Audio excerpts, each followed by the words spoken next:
This page is the cover of Dreamcast Magazine, Volume 10 from 2001, Issue 613, highlighting a massive 49-page special feature on Sakura Wars 3, Is Paris Burning? The cover promotes this with character artwork from the game and bold text. Other features listed include articles on Sega, Bleed, Sports Jam, and Love Hina Smile Again. There's a special article about game industry design, focusing on Choo Choo Rocket for the Game Boy Advance. The page also mentions strategies and guides for games like Biohazard Code, Veronica Complete Edition, Resident Evil Code, Veronica, Zero Complete Edition Arc of the Matter, Man 24 Hours, Battle Busters, Fighter Maker 2, Pro Wrestling 2, 100 Swords, and J-League Pro Soccer Club Otsukuru 3. Finally, it advertises reader rankings of all Dreamcast titles, and a feature about Dreamcast karaoke. This page is the contents for the magazine, and details a massive 49-page special feature on Sakura Wars 3, Is Paris Burning?, calling it the ultimate complete strategy guide. There's also a reader-submitted Teleka service for Sakura Wars 3. Other highlighted articles include a special feature on game industry design, focusing on the current state and future predictions, and an article about Dreamcast topics. Sections cover Naomi Arcade System games, with Mobile Suit Gundam Federation vs Zeon mentioned, and also Dynamic Golf. The page lists features like Dream Maga Nazi Nai, which is an investigation team answering questions, Dreamcast Karaoke, Dreamcast News, and game previews for Bleed, Sports Jam, and Love Hina Smile Again. Finally, at the bottom, there is an explanation of the icons used throughout the magazine, detailing their meaning related to various Dreamcast functionalities and peripherals. The next page lists Dreamcast hot information at the top, which details NBA 2K1, NFL 2K1, World Series Baseball 2K1, Spirit of Speed 1937, and WWF Royal Rumble. Below this is Dreamcast Soft Complete Guide with Biohazard Code, Veronica Complete Edition, Eve Zero Arc of the Matter, Haruame Yobi, Le Mans 24 Hours, Battle Beaster, Fire Pro Wrestling D, 100 Swords, and a strategy guide for Let's Make a J-League Pro Soccer Club. Further down the page it mentions Game Boy Advance plans for Choo Choo Rocket. And the page also lists various regular columns and features within the magazine, including Weekly Dream Magazine News, Weekly Data Station, Dreamcast Software Schedule, Dreamcast Readers Race, Dreamcast Software Review, and reader submissions. There are also columns covering various topics, such as music, trends, and other general interest articles, and serialized manga. Finally, at the bottom of the page, Naomi Arcade System and Dynamic Golf are listed again, along with Mobile Suit Gundam Federation vs Zeon. This page of Weekly Dream Magazine highlights the upcoming Tokyo Game Show 2001 Spring event, which is the 10th show, and themed around Game 21st Century Entertainment. It's anticipated to showcase network entertainment and new generation machines. Sega is surprisingly absent from TGS, but Dreamcast titles will still be present, focusing on network games like Gundam Battle Online, and mentioning Mobile Suit Gundam, Federation vs Zeon DX, and Mobile Suit Gundam, Battle Assault 2. Merchandise booths will be a big attraction, featuring items like Canon and Air t-shirts and character goods, trading cards from Hobby Japan, including Canon and Missing Blue sets, and SoftBank Publishing's original goods and strategy guides, including character merchandise from Missing Blue and Towa and Abam Heart. A new mobile game zone will debut at the show, reflecting the rise of mobile gaming, with Sega showcasing Choo Choo Rocket, A-Type, Churaketo for Game Boy Advance. Finally, there's an event stage schedule for the duration of the show, listing various presentations and events. This page highlights the upcoming Game Jam in ZEP Tokyo event on April 14th and 15th. This Dreamcast-focused event will showcase titles like Shenmue 2, Sonic Adventure 2, Crazy Taxi 2, Phantasy Star Online Virgeoner 2, Advanced Daisen Ryaku 2001, Outrigger, Sega Extreme Sports, Magic, The Gathering, and Dynamic Golf. It mentions that Yu Suzuki and Yuji Naka will be making special appearances. There's also a Dream Call campaign starting on March 15th, offering 300 yen worth of call credit for their PC internet phone service. The popular kids game, I Am Doraemon, is being reprinted in limited quantities, and pre-orders are being taken until April 5th through the D-Direct online store. Page also mentions the GameStop 2001 event held in the U.S., where Xbox titles were revealed. There's excitement for the upcoming Sakura Wars 3, praising its high-quality opening movie. Finally, the GameSpot Weekly News Ranking lists the Sakura Wars 3 opening movie as the most popular item, followed by Game Boy Advance product announcements, news about SNK and legal proceedings, ISAO's FLET's application campaign, and news about Microsoft's Xbox game development partnerships with companies like Blitz Games and Curly Monster. This page features several announcements. Firstly, there's news of the AZL Panzer Dragoon RPG soundtrack being re-released on April 21st. This celebrates the music from the classic Sega Saturn RPG, known internationally as Panzer Dragoon Saga, and this edition includes newly arranged tracks. Next, there's an event announcement for the Space Battleship Yamato typing game. This event celebrates the release of the PC typing software based on the anime, featuring voice actress Isao Sasaki, and it's taking place in Akihabara on March 25th. In mobile phone technology, JPHONE is highlighted for introducing a new 3D polygon engine to their handsets called Mascot Capsule Engine / Micro 3D Editoin for JPhone, showcasing its capabilities with a Gundam character model. Also announced is the Biohazard Code Veronica Complete Edition original soundtrack CD, set for release on March 23rd. This is a 2-disc set containing 93 tracks from the Dreamcast game Resident Evil Code Veronica. Finally, there's an advertisement for discounted Golden Week pair passport tickets for Tokyo Joyopolis, offering a reduced price for 2 people to enjoy the theme park from April 21st to May 13th. This page features several announcements and items. Capcom is releasing Sharbo, a portable phone charger. Konami will release Bamani Pocket Guitar Freaks 2 on May 24th for 2,980 yen. Upcoming events include a Sakura Wars 3 release event and a Mr. Driller Great tournament. A limited Mr. Driller shop will be open. A giveaway for Idol Janshi Tsuchipai desktop accessories, available April 27th, is announced. A rental campaign for the movie Ekiden Station offers prize opportunities.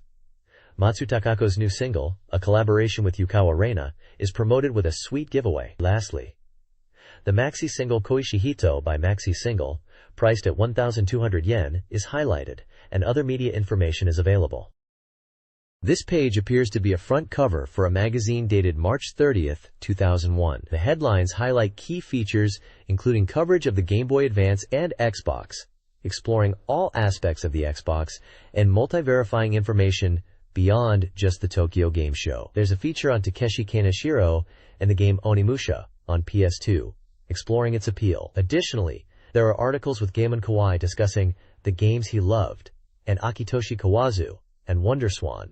The cover also features an image of Yumiko Hagi and Wakana Sakai, with the text, "I want to drown in your eyes."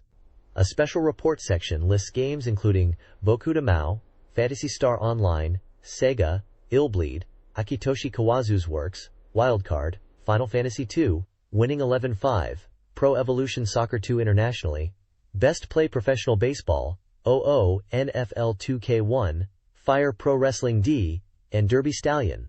Let's make a Derby horse. This page showcases the Dreamcast Weekly Software Sales Top 10 ranking. Number 1 is Fire Pro Wrestling D, highlighting its CPU versus CPU watch mode. Second place is Phantasy Star Online, mentioning new players are increasing and rare weapon features. Sakatsuku Special, or Sega Soccer Slam internationally, is in third, noting its continued strong sales and hinting at a version 2 release. Aerodancing 1, titled Aerodancing 1, Jikai no Chouzensha in full, ranks 4th, focusing on network and local cable battles. 5th place is Sakura Taisen 2, Thou Shalt Not Die, noting its rise in the charts and attracting new users.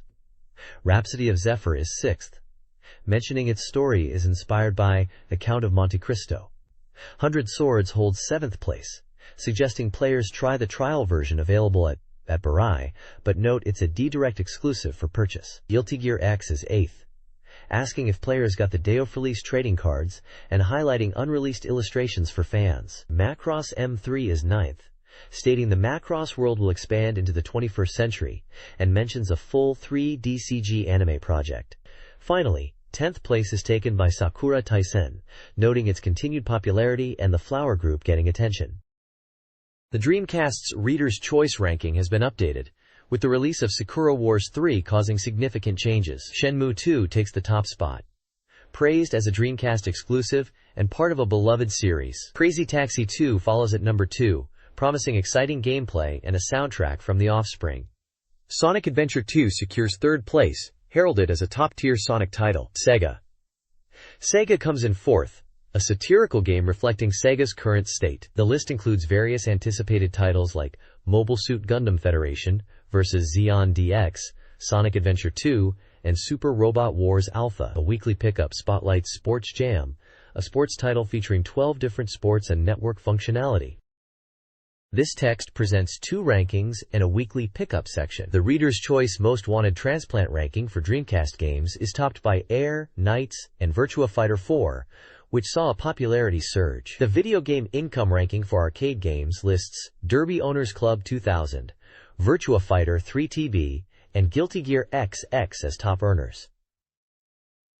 The weekly pickup highlights Dynamic Golf, a golf game with realistic gameplay and attractive characters, and Mr. Driller G, featuring new content. Screenshots also show gameplay from Confidential Mission, a light gun shooter, and Virtua Striker 3, a football game. Both games are speculated to be highly sought after on the Dreamcast. This page is a Dreamcast release schedule, listing upcoming software and hardware. For software, March 2001 highlights titles like the action game ILBLED, sports games NFL 2K1 and NBA 2K1, and the unique simulation game Sega. April sees the release of Spirit of Speed 2000, various visual novels like Canvas and Carries, and Eldorado Gate. May includes WWF Royal Rumble and Phantasy Star Online Verdot 2. June features Crazy Taxi 2 and Atelier Marie plus Ellie. Upcoming unreleased titles include Cold Step 2nd, Outrigger, Alien Front Online, Sega Bass Fishing 2, Virtua Tennis 2, Florigan Bros, and Shenmue 2, amongst many other Japan-only releases. The hardware section lists Dreamcast peripherals released in March 2001, including special edition Sega visual memory units, the Sega Kara at-home karaoke system, and Dreamcast consoles in silver, pink, and blue colors. PlayStation 2 titles mentioned are Sakura Wars series and Virtua Fighter 4, while Game Boy Advance titles include Puyo Puyo and Sonic Advance. This page showcases the Reader's Dreamcast game rankings, highlighting the top 30 titles as voted by readers. At number 1 is Soul Calibur, followed by Phantasy Star Online and Eternal Arcadia, known internationally as Skies of Arcadia. Other titles in the top rankings include games like Biohazard Code, Veronica, Resident Evil Code, Veronica, Canon, and Sonic Adventure.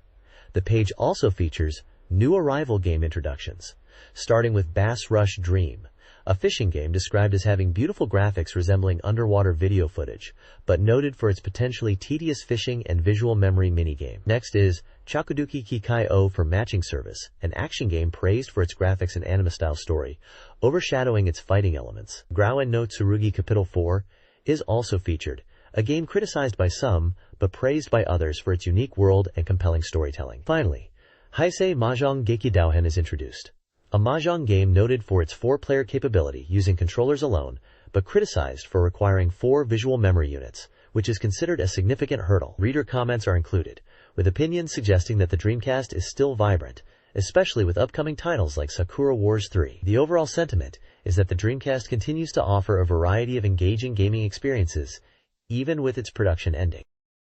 This page reviews noteworthy Dreamcast games. Eldorado Gate Volume 3, Capcom RPG 2001 No. 14, features gate systems and party building, praised for character customization and story despite its reduced volume. Tokyo Bus Guide 45 Simulation 2000 No. 22 offers realistic driving immersion through scenery and sound, but is criticized for limited content. Fire Pro Wrestling D, Spike, Wrestling 2001 No. 36, excels with its depth, customization, and complete wrestling experience. Finally, Aero Dancing On, CRI, Simulation 2001 No. 52, provides an enjoyable flight experience and network battles, though beginners are advised to start with Aero Dancing F. The left side of the page lists games ranked 31st to 88th, including Biohazard 2 Value Plus and Aero Dancing F. The next page showcases Recently Noteworthy Games Introduction Part 2, and also suggests to check out the recent standard representatives of network games. Featured reviews begin with Phantasy Star Online, ranked second, a Sega RPG praised for its engaging online and offline modes, exciting rare item hunts, quest variety, and deep character customization. Players can easily sink 200 hours into it, although some wished for more dungeon content. Next up is 100 Swords, at rank 98, a strategy action game from Sega. The review highlights its strategic gameplay, where players embody a king, managing resources, and commanding troops in real-time battles. The immersive simulation elements and demanding gameplay are noted as key aspects. Fighting Vipers 2, ranked 115th and also from Sega, is discussed in terms of its impact and improvements over the arcade version. The Dreamcast port is lauded, particularly for its balanced gameplay, though it is mentioned that skilled players and a good controller are beneficial to fully enjoy it. Lastly, Capcom vs. SNK Millennium Fight 2000, ranked 153rd, is described as a solid Capcom fighting game with refined graphics and the inclusion of SNK characters. Despite having minimal game modes, the game's flexible ratio system for character selection is highlighted, offering strategic depth for fans of King of Fighters and Street Fighter style games. The right side of the page presents an odds table, which ranks games from 89th to 146th, listing titles, developers, and genres, offering a glimpse into less popular titles of the time. This page focuses on Daytona USA 2001 for the Dreamcast, specifically a review and player commentary. The game is presented as a definitive home port of the arcade classic, offering improved graphics, sound, and controls compared to previous versions, including the Saturn release. A key feature is the inclusion of online multiplayer for up to 4 players, a first for the series, allowing for competitive races. The review highlights the game's expanded content, including 8 courses and game modes like Championship Mode. Sega's Maker's Voice also emphasizes the fun of online play and encourages players to compete. A reader's comment reinforces the positive reception, praising the enhancements and online functionality. The game includes hidden vehicles with unique handling. Daytona USA 2001 is recommended for its arcade-perfect experience and online capabilities. This page details Dreamcast software rankings in 2 sections, E and F, from the magazine's Dreamcast chart. Section E highlights Fight Prod, noting its slight rise in rankings and mentioning other games in the B chart like Cool Borders, Sakura Wars, Kinematron Hanagumi Mail, and Dreamcast Studio, showing their ranking changes. It points out that Schoolgirl Detectives, Case of the Wooden Horse, is strongly climbing the charts. The text also suggests a trend of new games making their way into the lower ranks. Section F discusses Netto de Tennis, observing its position drop. It comments on the current Dreamcast game scene, stating that new titles are emerging, especially in the lower ranks, but many popular older titles are also maintaining their positions. It points out that Schoolgirl Detectives, Case of the Wooden Horse, is very popular and strongly positioned at number 3 in the rankings. The page also features a Future Release Expected Software section, previewing games anticipated to be released soon like Sakura Wars 2i, mentioning that no perfect 10-point score has been given in reviews yet, and posing questions about readers' opinions. It also mentions a See Strongest Decision ticket for reader feedback and states these games are expected soon. An image features a girl character and text bubbles, suggesting anticipation and excitement for these upcoming releases, particularly Sakura Wars 3. This page ranks Dreamcast software and peripherals. Top software includes Canon 9.0, a music game praised for its sound. Crazy Taxi 6.66, noted for its arcade-like fun. Blue Number 6 8.0, an action game with freedom and controls. And Golf Shiuyo 2 8.33, appreciated for its accessible controls and online features. The page also features reader comments on games like Shenmue and DC2, a reader prediction contest for game rankings, and prize giveaways including Dreamcast peripherals and visual memory units. Readers are prompted to predict scores for Love Love Smile Again and Sega. This page is an advertisement for 2 strategy guides. The top section is for the Ultimate Fighting Championship game, available for both Dreamcast and PlayStation. It's promoting a perfect guidebook that covers everything to master the game, including move lists for all characters and strategies for stand-up and ground fighting. The guide promises to fully support players aiming for the top of the UFC, detailing game systems, fighter techniques and data, fighter styles, and even secrets. Below, there's an advert for the strategy guide, Fire Pro Wrestling D the Complete, for the Dreamcast. This guide is presented as the ultimate resource for the game, promising complete tactics and data. It boasts in-depth system explanations even for beginners, full move lists for all 220 wrestlers, edit mode strategies, and even special features like command lists and wrestler edit notes. The guide is promoting itself as essential for both newcomers and hardcore players looking to master Fire Pro Wrestling D. This page features reviews for 3 Dreamcast games. First up is World Series Baseball 2K1, a baseball simulation game, scoring a 7.66 out of 10. The review highlights its immersive Major League Baseball atmosphere, realistic graphics, and enjoyable gameplay. It mentions the game accurately represents real teams and players, and the controls are intuitive, emphasizing the strategic elements and the fun of baseball. Next is Illbleed, a horror adventure game, scoring an 8.0. This review focuses on its horror theme park setting and the constant surprises and shocks that await the player. It describes the game as having over-the-top horror elements and jump scares, creating a unique and thrilling experience. The game is praised for its ability to genuinely scare players and its sense of humor, with reviewers noting the story is engaging and full of unexpected moments. There's also mention of a special edition with a figure. Finally, Crazy Taxi also scores an 8.0. The review emphasizes the exhilarating and addictive nature of the gameplay. It talks about the fun of picking up customers and delivering them to their destinations as quickly as possible. Reviewers appreciate the intuitive controls, the crazy driving mechanics, and the overall sense of speed and excitement, highlighting its pick-up-and-play nature and its appeal to both casual and experienced gamers. This review covers 3 games. Love Hina Smile Again, an adventure game, scored 7.0 and is praised for its improved user-friendliness, engaging dialogue, and focus on individual heroines. Sega, a simulation game, received a 6.66 and is aimed at hardcore Sega fans, filled with internal jokes and references to the company's history. While the simulation elements are interesting, the game's niche appeal and average graphics are noted. Lastly, NFL 2K1, a football game, scored 7.66. Despite football's limited popularity in Japan, the game is commended for its accessible gameplay, strategic depth, realistic presentation, and play-by-play commentary, making it enjoyable for Japanese audiences. The next page highlights Sega's new prize machine called Super Gulgul Station, questioning if it will revitalize arcades. This next-generation coin-op machine aims to bring back customers to arcades, which have been declining. Introduced at the AM show last September, the Super Gulgul Station is a unique prize machine styled like a revolving sushi bar, capable of accommodating up to 10 players simultaneously. It's designed to be more engaging than typical vending machine-style setups, and intends to fundamentally change the arcade experience. An interview with Mr. Dozono Makoto from Sega's Mekatoro Research and Development Department discusses the machine's concept. Key features emphasized are its large size, comfortable seated play, and constant staff presence to enhance the experience. Gameplay is described as simple.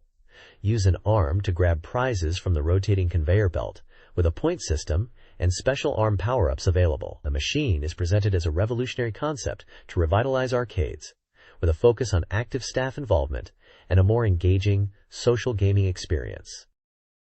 Mr. Driller G highlights the series' success since its 1999 arcade debut. Simple gameplay and Susumu Hori's design contributed to its popularity on platforms like Dreamcast. Mr. Driller Great introduces new characters and expands the Driller world. Susumu, representing Namco, has a family including a Dig Dug character. The new game, Mr. Driller Great, is a well-made puzzle action game for 12 players, built upon the legacy of Mr. Driller 2. Upcoming home console releases include Mr. Driller 2 for Dreamcast, and Mr. Driller for Game Boy Advance and NEC Interchannel. Future developments include merchandise aimed at attracting girls and potentially an anime adaptation. Developers aim for cool designs and have already prepared setting materials. Interviews with developers Yutaka Sugita and Kaori Suzuki shed light on the game's world and creators. This page is an advertisement for a special Sakura Wars 3 Paris is Burning telephone card campaign. For 4 weeks, Dreamcast Magazine readers can apply to receive a limited edition telephone card featuring artwork by Hidenori Matsubara. 3 different card designs are available as part of this all-applicants service for 800 yen each. The advert details the application process, including how to use the provided application form and pay at the post office by April 20, 2001. Contact information is also provided for inquiries regarding applications and undelivered cards.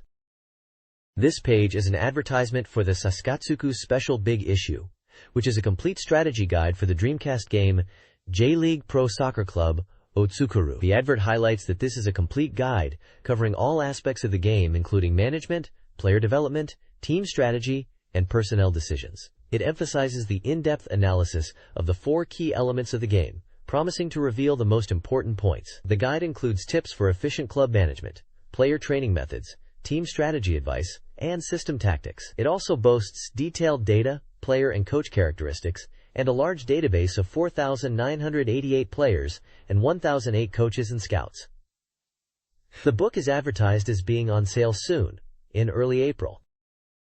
This page introduces the Dreamcast karaoke peripheral for the Dreamcast console, which brings the popular Sega karaoke experience from arcades right into your home. The article emphasizes the simple setup process, explaining that it involves removing the Dreamcast modem and then docking the karaoke unit directly with the console. Pricing plans are detailed, with options for 24-hour access, daytime-only 24-hour access, and a 30-day unlimited usage plan. Images illustrate the unit itself and demonstrate the straightforward cable connections. It's highlighted that the Dreamcast karaoke system even supports national online scoring, letting you compete with karaoke singers all across the country.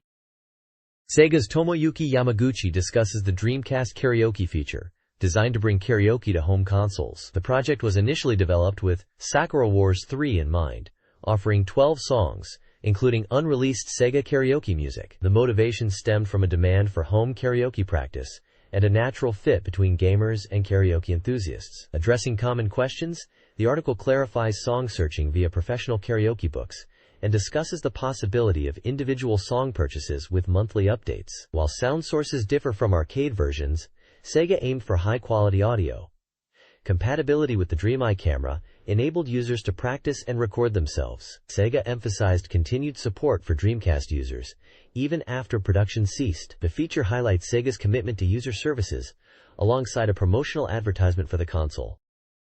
This page is dedicated to Sakura Wars 3, Is Paris Burning?, boldly proclaiming it as a Sakura Wars Magazine special feature spanning 49 pages. The page showcases key characters from the game, with Sakura Shinguji taking center stage in the main artwork. It emphasizes that the latest installment setting is Paris, highlighting it as a world's most advanced city. Screenshots from the game are presented, giving glimpses into the gameplay and character interactions. The game data box provides release information, listing the release date as March 22nd, and the price at 9,800 yen for the first edition, A and B versions, and 7,800 yen for the standard edition, mentioning it's an adventure and simulation game, ADV plus SLG. The text at the bottom excitedly announces Sakura Wars 3 as the latest release, 3 years after the previous title, boasting world-class anime and CG integration, a must-see for Dreamcast users. It promotes Dreamcast Magazine as providing thorough coverage of this major title, from pre-release anticipation to post-release strategies, assuring readers that only Dreamcast Magazine offers such in-depth content. The bottom banner reaffirms the game title, Sakura Wars 3, Is Paris Burning? This page highlights the Sakura Wars 3 packages available, asking, which package are you going to get? It details 3 options: the standard edition and 2 limited editions, Type A Music Box Set and Type B Portable Kinematron VM Set. The limited editions are priced at 9,800 yen, and the standard at 7,800 yen. A special campaign for purchasers offers a gorgeous frame to display the included Flower Troop cards. The page also lists the contents of the Sakura Wars 3 special feature within the magazine, including interviews with Hiroi Oji, a history of the Sakura Wars series, a focus on the Paris setting, a review album, trivia, and a complete strategy guide covering the first 2 episodes, and an interview with the game producer Ubashi. The page emphasizes this as the ultimate complete strategy for Sakura Wars 3 after 3 years of great evolution. This feature on Sakura Wars 3 showcases an interview with general producer Hiroi Oji. He discusses the game's extended development time, 3 years after Sakura Wars 2, and higher price point, emphasizing their commitment to a quality product. The team chose Paris as the setting early on, inspired by its romantic atmosphere. A playback section highlights the game's announcement, noting a longer development period than its predecessor, allowing for greater care in production. Hiroi also teases the future, hinting at the next Sakura, likely Sakura Wars 4, reassuring fans of the series' continuation. The feature emphasizes the game's visual style, blending 2D and 3D animation to create unique Japanese animation, showcasing screenshots and character art focused on Paris. This page is part 2 of an interview feature with general producer Hiroi Oji, focusing on Sakura Wars 3, Is Paris Burning? The main headline asks, why Paris is the stage, and what about the future? Hiroi explains, Paris was chosen as the setting because it is the city of lovers, and fits the theme of love in the game. He mentions the change of setting, stage, and characters from previous games was a big change for Sakura Wars 3. Hiroi discusses the adjustments made with the voice actors for the Flower Division. He mentions how he approached them to explain the new setting and characters. He highlights the strong dedication of the voice actors and the team to the Sakura Wars series. The page also touches upon the decision to continue developing for the Dreamcast, DC. Hiroi states they are still committed to the Dreamcast, believing it has potential, and they want to deliver the best possible quality for fans. He mentions 2 Sakura Wars projects are planned for Dreamcast, suggesting a sequel to Sakura Wars 3 is being considered. Finally, Hiroi teases the future of the Sakura Wars series beyond 4, hinting at ongoing development and creative ideas. He emphasizes the Sakura New Work Conference to discuss future developments and the desire to expand the Sakura world even further. The page includes a quote praising Sakura Wars 3 as the highest masterpiece in history and encourages players not to miss it. Sakura Wars 3, Is Paris Burning? Builds upon the established lore of the Imperial Flower Division, which formed in 1922, Taisho Year 11, following the Demon War. The division, born from the Imperial Anti-Demon Squad and spurred by Reiryoku science, was created to defend the city. Key figures include General Commander Yoneda Ikki and Vice Commander Fujieda Ayame. The Great Imperial Theater housed the Imperial Opera Troupe, the public face of the Flower Division. Early members included Sumire Kanzaki, Iris, and Lee Koran. Weapon development was a core function, with Koran's skills utilized in the Asakusa Hanayashiki branch. Later additions were Maria Tachibana, scouted from New York, and Ogami Ichiro, who became the division leader. Sakura Shinguji also joined later. The organizational structure includes various squads, with the main Flower Division comprised of Sulamire, Iris, Koran, Maria, Sakura, and Ogami. Character profiles for key members like Koran, Maria, Iris, and Sakura are presented to introduce players to the game's world. This page continues the history of the Sakura Wars series, focusing on the events that lead into Sakura Wars 2, Thou Shalt Not Die. It details the battles against the Black Demon Society, which started in 1923 and concluded in 1924 with the Imperial Combat Review victorious. Peace returns, but by 1925 a new threat emerges in the form of the Taisho Restoration Army who attack the Imperial Theater. The Imperial Combat Review once again defends the city. The timeline moves into 1926 and mentions the ongoing battles and the eventual departure of Ogami to Paris to establish the Paris Combat Review, setting the stage for Sakura Wars 2. The page also highlights media beyond the games, specifically mentioning the Sakura Wars TV anime series which aired in 2000, and the Sakura Wars novel series which expands on the game's stories. The next page is a special feature on Sakura Wars 3, Is Paris Burning? Revealing that the story takes place in Paris, the city of flowers, where a new threat emerges in Europe. As the player, you become Ogami Ichiro, the captain of the Paris Flower Division. The article describes Ogami's Kubufa, a unit focused on direct attacks with 2 swords. It highlights that Ogami's special attacks become stronger as his captain level rises, showcasing his Raging Tiger Blade and Blade Flash special attacks for new recruits, and the enhanced Raging Tiger Blade Gale Thunder attack for powerful captains. This page continues the feature on Sakura Wars 3, Is Paris Burning? Quote, focusing on the Théâtre Chat Noirs, the base of the Paris Floral Review located in Paris, Montmartre. It is a popular small theater that opened in December 1925, known for its high-level review shows and 3-star restaurant quality cuisine, attracting artists and Parisians alike. At night, the theater is recognizable by its iconic black cat neon sign. The page introduces key characters within the Théâtre Chat Noirs. The owner and general manager of Théâtre Chat Noirs and the supreme commander of the Paris Floral Review, is described as charismatic and strong-willed, loved and respected by the flower division members. Parison. Mel Reeson is Grandma's secretary, managing schedules and paperwork, a dependable woman with a reserved personality who is insightful. Si Caprice is the cheerful and curious signboard girl for the shop and public relations officer for Théâtre Chat Noirs. Dominique is the bartender at the stage-side bar, known for overhearing various rumors and gossip due to his profession. Georges works as a waiter at Théâtre Chat Noirs, knowledgeable about the theater and surprisingly well-informed about the flower division members. The page also hints at events and happenings within the theater and its deeper secrets, including a hidden base for the Paris Floral Review beneath the theater, unknown to the public. It also shows screenshots of in-game scenes, such as a conversation with Grandman, a performance stage view, and a look at the secret base. This page continues the feature on Sakura Wars 3 and introduces Erica Fontaine, described as a natural color sister who affectionately protects the city of Paris. She is based at the Montmartre Church and deeply devout, incredibly enthusiastic about her work, though also a bit clumsy, often making mistakes due to her eagerness. Despite this, she is a bright and energetic natural sister. Her profile details state she was born on August 15, 1909, is 16 years old, French, 156 centimeters tall, weighs 45 kilograms, and has blood type A. The page also includes a message from her voice actress, Noriko Hidaka, who mentions that Erica was a character envisioned for her even before casting decisions were made. She describes Erica as energetic and bright, but also someone with depth, suggesting players will understand the meaning behind the cross on her chest, implying she is not just strong, but has deeper layers to her personality. The page features several screenshots of Erica in various in-game scenes, showcasing her character and interactions.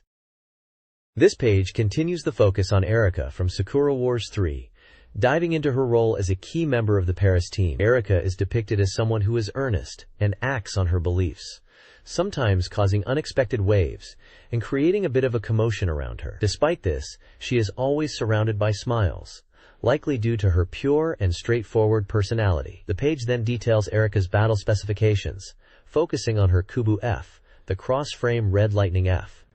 It is described as a machine designed to embody Erica's peaceful and righteous spirit, colored in cardinal red. Her standard weapon is the machine gun, effective at a distance and capable of hitting multiple enemies simultaneously, ideal for continuous attacks. Her ultimate special attack is Sacred Lumière, a recovery-type move within the Paris Flower Troupe, highlighting Erica's support role. The attack is described as a large cross shape that heals allies within its range, crucial for survival in tough battles. A section titled Message from the Development Staff encourages players to approach Erica with kindness. It notes that during conversations, Erica's clumsy yet determined side, as well as her sisterly gentleness, are emphasized. They aim to portray her as someone players would enjoy interacting with, even joking around with her clumsiness. In battle, they tried to highlight her holy aspect through her special moves and overall actions, to prevent her from seeming like just a boisterous and energetic character.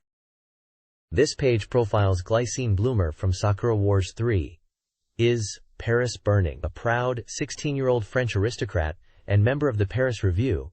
She's dedicated to protecting Paris. Her personality is defined by her noble pride and dignity, which she maintains both on and off stage. Voice actress Ayako Kawasumi, Shimazu Saeko, notes the character's depth, balancing her initial cute girl impression with Glycine's strong will, contrasting Viking energy with her aristocratic background. Kawasumi highlights the collaborative effort in bringing Glycine's character to life. Kawasumi's profile is also included. A notable quote from Glycine displays a potentially prejudiced attitude, and several screenshots showcase Glycine in various scenes. This page continues the profile of Glycine Bloomer in Sakura Wars 3. Is Paris Burning?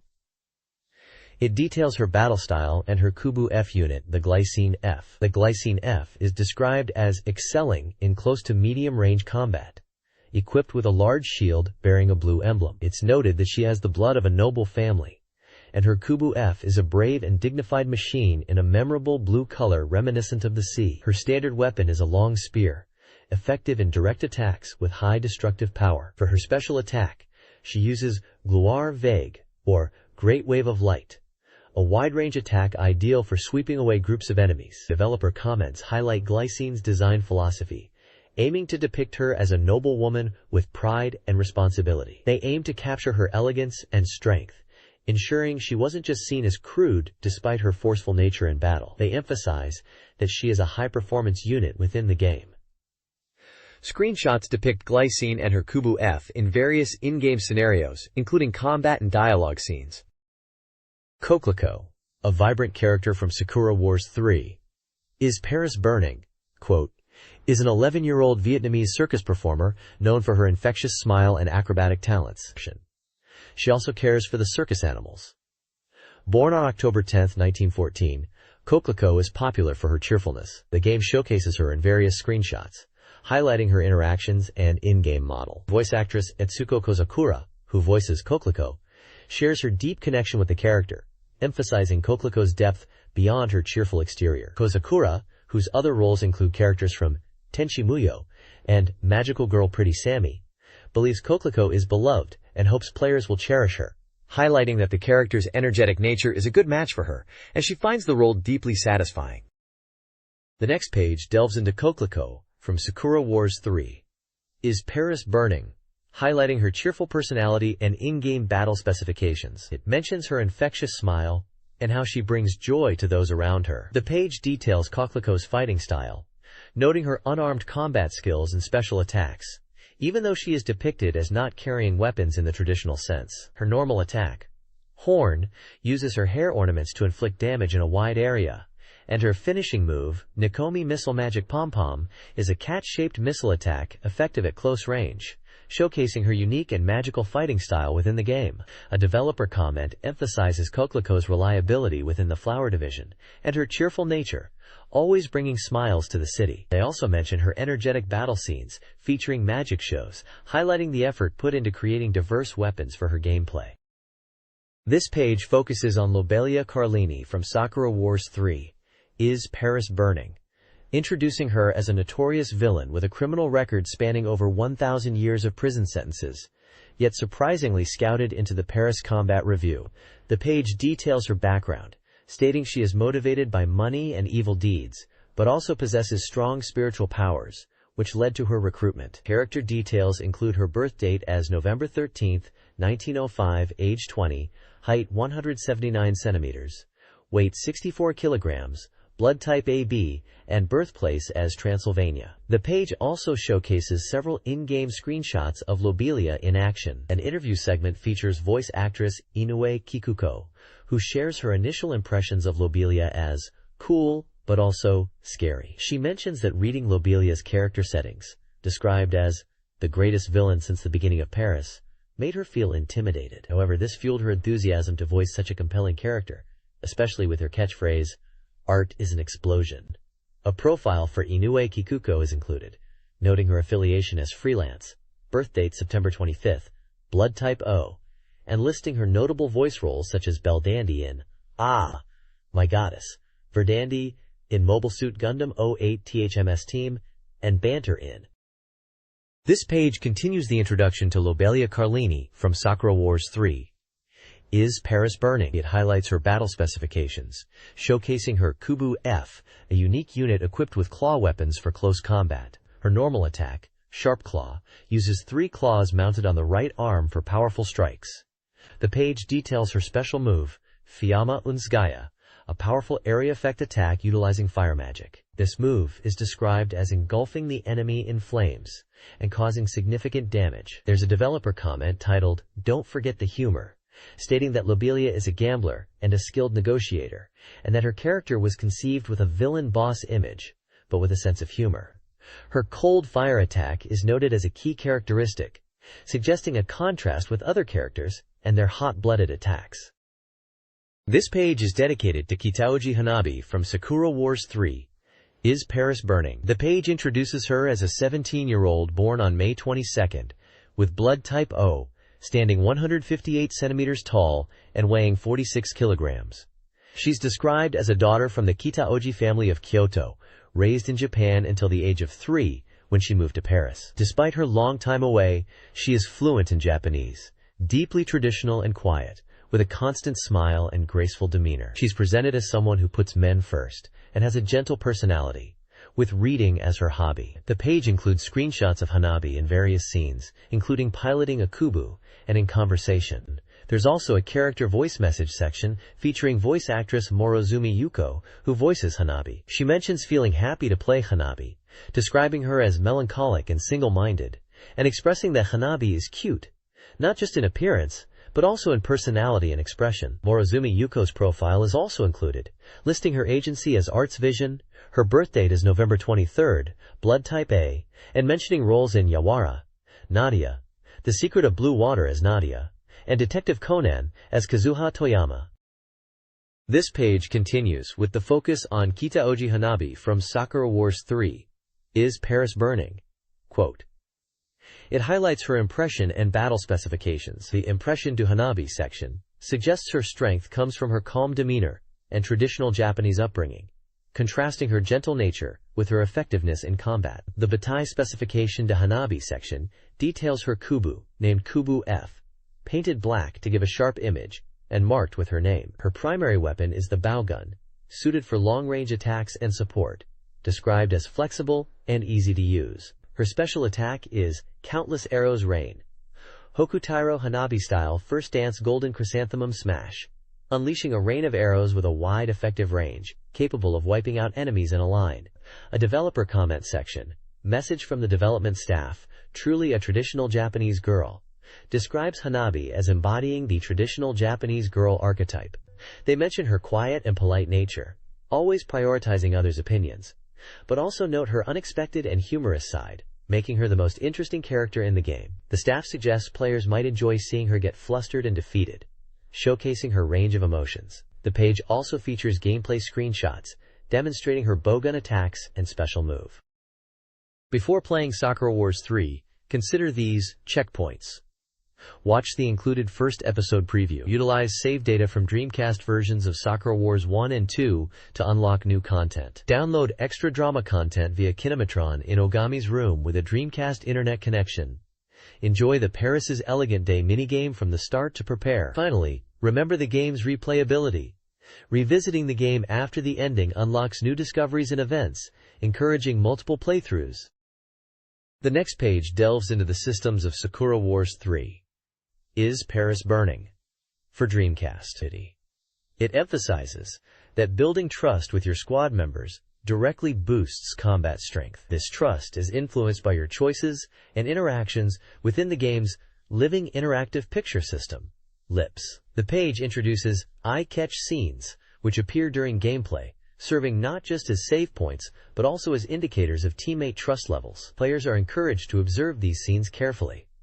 Another key system explained is the Captain Ogami level, which modifies Ogami's abilities based on player actions. Different Captain Ogami types, like Rookie Captain and Powerful Captain, influence stats and gameplay. The page also details the free movement system in the adventure segments, allowing players to explore Paris within a time limit, triggering events and advancing the story. It advises players to use time effectively, noting that each location visit typically consumes 5 minutes of in-game time. Event catches are highlighted as random events appearing during free movement, triggered by pressing the A button when a gauge appears, costing 5 minutes of time to view. Players have the choice to engage or ignore these events, which is presented as a strategic decision. Finally, 2 key locations in Paris are introduced: Chanoirle, a popular small theater and base of the Paris Floral Troupe, and Montmartre streets, a hilltop area accessible from Chanoirle, featuring various attractions like churches, museums, and parks.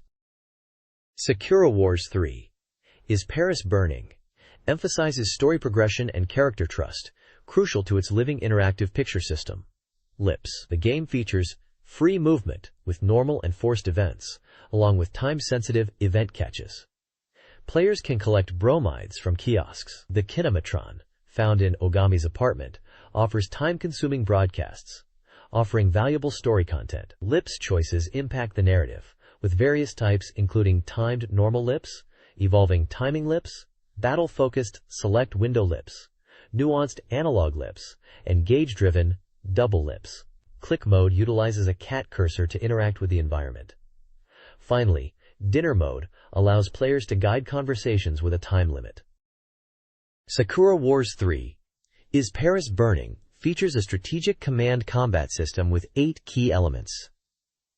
The ARMS gauge powers actions, depleting with movement and commands. Co-op attacks occur randomly when allied attack ranges overlap, specifically on the third attack of a combo. Friendship counters can trigger, negating damage if successful, at the cost of ARMS. Commander commands offer Ogami special commands: wind, forest, fire, and mountain, altering unit characteristics and arms usage. The cover command returns, allowing damage nullification and trust gain with limited uses. Aerial mode offers a top-down view for strategic positioning. The information command provides unit and map data, while the communication command allows checking victory conditions and map overview. Dreamcast Magazine's feature on Sakura Wars 3, Paris is the Capital of Flowers, introduces the game's Parisian setting in Taisho Year 15. The feature focuses on the LIP system, showcasing branching dialogue choices that impact character relationships. Several LIP scenarios are detailed, including scenes in the European Art Museum and Teatro Chanoir, featuring interactions with Ichiro, Erika, Glycine, Coquelicot, and Lobelia. Players must make timed choices and select from various dialogue options like jump and dodge, and are you angry? The feature explains a LIPS chart, revealing how choices affect relationship levels. The page concludes with dialogue introducing Erika's invitation to the theater and Madame Grandma. This walkthrough details the first free movement scene in Sakura Wars 3. Paris is Burning, set in the Chanoir Theater. Players explore the theater within a 35-minute time limit, after Erika invites them to Rakuya. Completion requires specific actions, like visiting the first-floor guest seating at set times, and choosing the "Yes, I'm going home now" dialogue option. The kinematron isn't accessible, and the elevator is unusable. A free movement event occurrence complete chart outlines events in various Chanoir locations, from 2200 to 2300. The guide focuses on the Rakuya scene, explaining that Erika is tidying up. Entering Rakuya initiates a 10-click mode. Visiting Rakuya and the kitchen within 10 minutes triggers a kitchen event with Erika.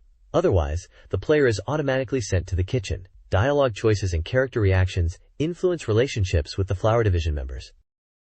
This guide provides a walkthrough for the first story of Sakura Wars 3, focusing on events occurring at the Chanoir Theater between 2200 and 2230. The guide covers 5 locations: guest room, backstage, secret room, store, and kitchen. In the guest room, interacting with Grandma and Glycine is possible, potentially leading to Glycine leaving. Backstage features Coquelicot.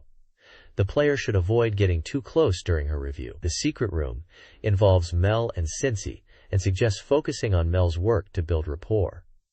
The store features Cincy and bromide purchases, specifically Erika's. The kitchen section details Erika's crepe making, emphasizing ingredient and topping choices, and double lips events. The guide includes a special crepe chart of surprise, rating various crepe combinations, suggesting that certain ingredient choices are vital for achieving higher evaluations, and ultimately, the perfect Grand Manie crepe. This page continues the Sakura Wars 3 strategy guide, focusing on the first story events within the Chanoir Theater between 10 p.m. and 10:30 p.m. across various locations. The first section, Bar, labeled Lips 11, guides you through a conversation with Jean at the bar. He talks about a manly way of life while drinking and offers guidance. The second section, Attendance Room, or Lips 12, features Grandma in the attendance room. Here, dialogue choices revolve around the protagonist potentially becoming a dancer, and Grandma makes insightful comments based on your choices. The guest seating area, section Lips 13, shows Ogami enjoying the stage performance. Around 10:20 p.m., a choice appears whether to return to the apartment, with specific timings influencing events within the Chanoir Theater. Section Employee Corridor, or Lips 14, details an encounter with Cincy in the Employee Corridor during free movement around Chanoir. If you agree to her invitation, you'll be taken to the store for a store event. Lastly, the Lobby section, Lips 15, depicts a lobby scene where a conversation with Grandma about cats unfolds. It mentions Grandma's black cat Napoleon and her pride, emphasizing not calling the cat by its name. Meeting up with Soletta is scheduled for 10:30 p.m. at this lobby location, and warns not to be late. This walkthrough segment covers scenes 4 and 5 of Sakura Wars 3.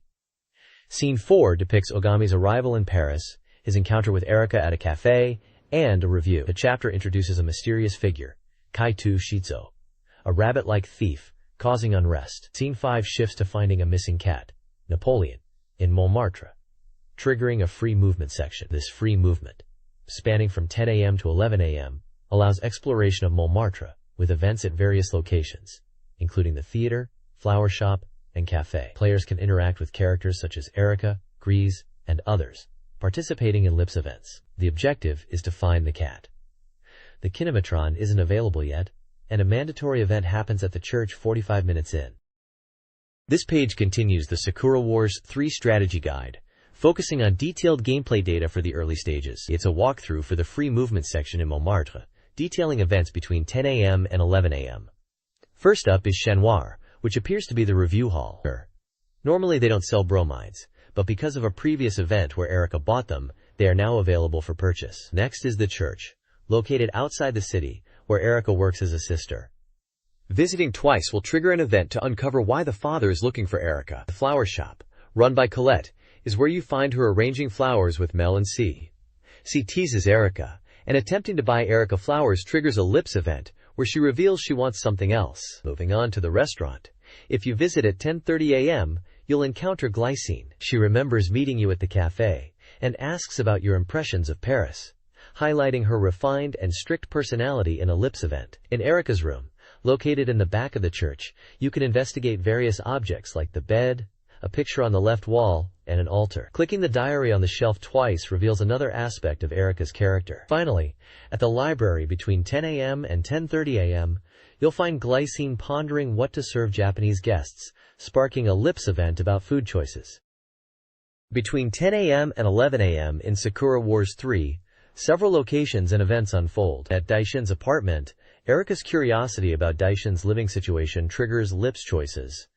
In Tertre Square, speaking with Grandma emphasizes building Erica's trust. The Blue Mail area features Glycine and Napoleon, where Glycine's affection for the cat is apparent. The Japanese embassy presents an encounter with Oikawa, who desires a date with Erica. The park features a drunk Jean, who interacts with Daishin. Finally, the circus offers the opportunity to comfort a worried girl, with a focus on hand-holding with Erica, including an analog Lips choice. This page continues the strategy guide for Sakura Wars 3, Is Paris Burning? Quote, focusing on specific scenes and locations. It covers the market, where Erica is being consoled after a failure, and the Tertre Square, where Erica delivers a message during a rain shower. The guide then moves to the Loirac residence, detailing a party interrupted by a bunny character. Finally, it covers the strategy command room, describing a battle briefing. Each section emphasizes the Lips dialogue choices available to the player, with different types like normal Lips, formal Lips, and analog Lips highlighted. Characters mentioned throughout these scenarios include Erica, Daishin, Glycine, Coquelicot, Lobelia, and Hanabi. The page concludes by heralding, Daishin, finally to the battlefield! And pointing out a save point for players. This page continues the strategy guide for Sakura Wars 3, Is Paris Burning? And details the Arc de Triomphe civilian vehicle protection operation battle. The victory condition is to destroy all Po enemies, and the defeat condition is the destruction of the Arc de Triomphe. The initial enemy deployment includes 8 Ju-class and 5 Blanche-class Kubu units. There are no enemy reinforcements in this battle, but there are 4 civilian vehicles to protect. The guide highlights gauge utilization, explaining how to effectively use the gauge by pushing the car with Kubu to move it. This allows for vehicle movement, attacks, and defense in a single turn. The Lips Perfect Guide section details several in-battle events. Event 1 occurs when a Flower Maiden unit destroys a car. Event 2 is triggered when Erica and Glycine are close to each other, resulting in dialogue about civilian vehicles. Event 3 happens at the start of the third turn of Erica's action, where she apologizes to Daishin. Event 4 is activated when reaching point A on the map, with Erica and Glycine commenting on the Arc de Triomphe. Event 5 occurs with Daishin and Glycine, where Glycine asks Daishin to show her his true power. The guide also mentions that destroying 2 civilian vehicles will unconditionally lower Erica and Glycine's trust. This page continues the Sakura Wars 3 strategy guide, moving on to the boss battle with the Steam Beast Prelude at the Arc de Triomphe. The objective is to destroy the Prelude, piloted by Splitsor. Initially, you'll face the Prelude along with 2 pawn units, each piloted by Jern and Blanche. There are no reinforcements in this battle. A key strategy highlighted is to target and destroy the Prelude's legs to immobilize it, as it's a rabbit-type steam beast known for its jumping ability. Once the legs are broken, its movement will be limited, making it easier to focus attacks on the main body. The Prelude's special attack is called Gigantesque Sleazor, a powerful attack with giant scissors. The guide mentions that when a Flower Maiden's durability is halved, a conversation event triggers where Erika will explain how to use the recover command. There are two in-battle events detailed. The first is when Prelude appears, and the second happens when Daishin and Erika are near the angel statue, triggering a dialogue about a love legend. Finally, the page shows the victory pose scene, where Daishin and the Flower Maiden strike a pose in front of the Arc de Triomphe, though Erika and Glycine don't seem too enthusiastic about it. A map is also displayed, showing the enemy placements at the beginning of the battle. This guide section for Sakura Wars 3 covers in-game scenarios and character interactions. The first section introduces Okagami in Paris as the leader of the Paris Combat Review. The second scenario puts him in the command room, tasked by Gran with gathering intelligence in the Shenhou area using his kinematron. This section emphasizes dialogue choices, lips, during a briefing. The third section features Glycine preparing for a performance driven by her sense of duty, with lips choices affecting the conversation. The final section highlights the kinematron device in Ogami's apartment, demonstrating its communication capabilities, including four-way calls, and further lips interactions. The guide focuses on how player choices impact character relationships and story progression.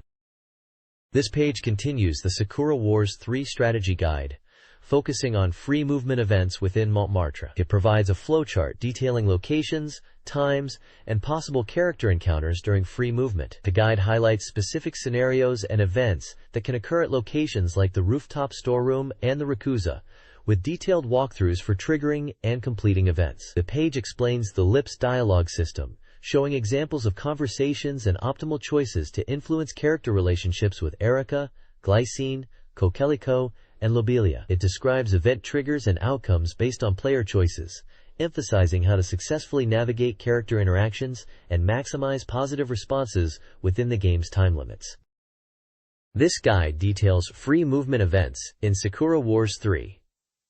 In the tool room, observe the team's Glycine preparations and experience Erika-centric lips options. The first floor guest room, accessible after 2:30 p.m., features C, requiring you to listen to her lecture and respond to her lips choice. The secretary room allows you to review your performance, receiving a message in the rooftop storeroom, and encountering Mel's doll-like lips. The support personnel room involves the manager proposing origami as an escort, with Grandma presenting lips choices regarding accepting or refusing the request. The lobby introduces Dominic and Jaluju, providing information on Paris without consuming time. Finally, the operations command room focuses on Grand May's strategy, with lips options centered on protecting Paris versus eliminating the threat. This page continues the Sakura Wars 3 strategy guide, focusing on free movement events. The first event is in the hangar, where Jean is discussing the maintenance of the Kubu F and asks about new recruits, requiring lips choices. Next is an event in front of the Chat Noir Theater with Mel and Sissot, providing a tour of the Shanowaru underground facilities, like shower rooms and warehouses, along with lips options. At the flower shop, an event focuses on a Japanese woman buying flowers, and your conversation involves lips decisions. In the restaurant, an event with Glycine involves an accident with coffee while she is away, leading to double lips, where your reaction is tested. The church section details Erika's first linked event, suggesting confession and discussing past failures. Your choices are affected by whether you destroyed a vehicle in the first battle and lead to Lips 1702 event. Finally, at the police station after the Tertre Square bombing, you encounter a captured Erika, triggering Lips 18, and your choices here affect trust level and future encounters with Erika. Sakura Wars 3 features various free movement events. In Tertre Square, 2 o'clock to 2:45 p.m., you face a bombing investigation with justice-themed lips. The Japanese Embassy, 2 o'clock to 2:55 p.m., offers a scene if Ogami wears Mogiri clothes, with lips choices about fashion. At the market, 2 o'clock to 2:45 p.m., Erika needs a vase. Lips options involve price and time. In the park, 2:30 to 2:55 p.m., Glycine reflects on stage success, with lips choices to encourage her. Ogami's apartment, 2 o'clock to 3 p.m., involves the kinetron and pairs Erika, Mel, and Glycine Sissot, with general encouragement lips choices. The Waterside Bridge, 2 o'clock to 2:40 p.m., features a sad Erica. Lips choices involve apology, flowers, or time, potentially impacting relationships. This page details gameplay events in Sakura Wars 3. Scene 3, set in the market, describes a horse rampage caused by Erica breaking a flower vase. The scene involves Erica searching for a replacement vase and features lips choices about apologizing and calming Erica. Scene 4 focuses on Coquelicot working at the circus after being obtained in the market. It explains that Coquelicot is given minimal food due to the circus's harsh treatment. Onegami witnesses this and gets involved. This scene also mentions Danakul, the circus leader. The page includes tables detailing lips options and their corresponding character affections: Erica, Glycine, Coquelicot, Lobelia, and Flowerfire, for specific dialogue choices during these scenes. For example, in the market scene, choosing Stop the Horse is a normal lips option. It also mentions that, in the second episode, in the moving part of the first stage, if Erica receives a message from the police and the player hasn't gone to the police station, Erica's affection will decrease. Sakura Wars 3 coverage continues with scenes 5 and 6. Scene 5 details a meeting event where Ogami and others try to invite Gracia to the circus. The scene includes a meeting event complete chart outlining the steps, emphasizing the importance of talking to Mel and C. Failure to interact enough or exceeding the time limit results in failing to invite Gracia. Scene 6 depicts the circus performance, with Coquelicot starring in a magic show. Before the show, Coquelicot is shown with the animal trainer, Calcella. The scene later hints at a dramatic event after the performance involving Danakul and a character named Pittons. Both scenes highlight lips choices and their effects on character affection levels, providing guidance on which dialogue options increase or decrease affinity with various characters. Scene 7 of Sakura Wars 3 introduces Chat Noir, a noble searching for the Red Girl's Tears ruby. After a performance at the circus, Grandma orders an investigation into a jewel theft, assigning Ogami Night Patrol in Montmartre. Scene 8 details this patrol, a free movement event with multiple locations and times. Players must interact with characters like Erica, Glycine, and others, making lips choices, normal, analog, timing, that impact relationship points and event outcomes. The Kinetron-related section highlights lobby events with Chat Noir, allowing connections with Erica and Glycine via lips. Interactions with Mel, C, Gran, and Ma are also available. Notable events include Glycine's shower scene and C's store assistance event, as detailed in the Remarks/Other section. Failure in the jewel theft investigation can result in termination or decreased social evaluation. This text outlines various scenarios in the Sakura Wars 3 feature. Rakuyo follows Glycine after a performance, utilizing analog lips to gauge the player's sensitivity. Kihinkyo presents an action sequence involving a gemstone demon with time constraints. The bar scene shows Jean celebrating Blue Eye's debut, offering drinks, and hints at a Dominique event. In the first floor seating area, rumors circulate about Blue Eye and the troop leader's disappearance. Returning at a specific time triggers another event with Glycine. The second floor seating area focuses on Mel, a photographer whose trust is gained through respectful interactions. Lastly, the secretarial office provides performance evaluations and highlights Mel's birthday as a way to increase her trust in the player. This page details strategy information for Sakura Wars 3, Is Paris Burning, and focuses on gameplay scenarios within the director's office, shop, and lobby areas. In the director's office section, the player interacts with Grandma, and the guide suggests checking for requests from her after she complains about not knowing where to look. The provided lips choices and character reactions, Erica, Glycine, Coquelicot, Lobelia, and Hanabi, seem to influence character affinity during this timed event from 10:30 p.m. to 10:55 p.m. The shop section occurs between 10:30 p.m. and 11:30 p.m. and centers around Blue Eye's debut, which has caused a surge in bromide sales. This section involves a sales experience event, where the player can help She with product placement. Dialogue options and prices for items like Orgol and bromides, 450 and 50 francs respectively, are presented. The guide also mentions a store event, triggered by 50 francs, implying a minigame or interaction related to sales targets. Different lips choices impact character reactions, influencing relationships with Erica and potentially others during this scenario. Finally, the lobby section, taking place from 11 p.m. to 11:25 p.m., features Glycine after a shower event, The scenario is about glycine noticing the player, and timing-based lips choices affect the outcome. The guide notes that if the player was caught peeking during the shower event, glycine's trust will decrease further in this encounter.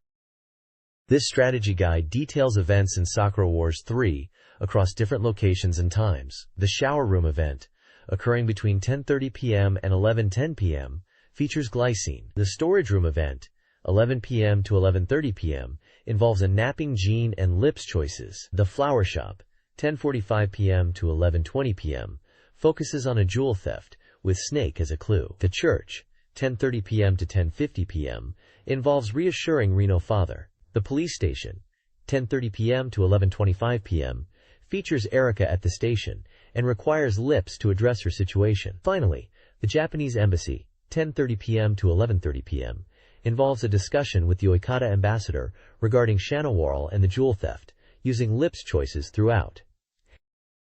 This Sakura Wars 3 guide section focuses on Part 6 of the strategy. It details specific scenes and events, providing walkthroughs and outlining key choices. Scene 46, at the circus, features Kokoriko anxiously awaiting Calcara, with a lips choice to reassure her.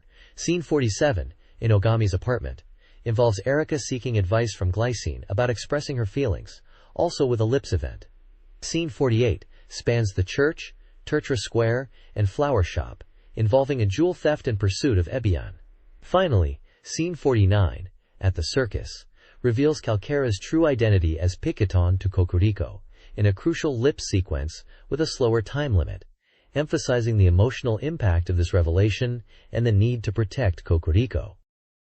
This page continues the Sakura Wars 3 strategy guide, focusing on Kokoriko joining the Paris assault group. Scene 10 sets the stage, explaining Kokoriko lost consciousness due to her spiritual power and is now in the doctor's room.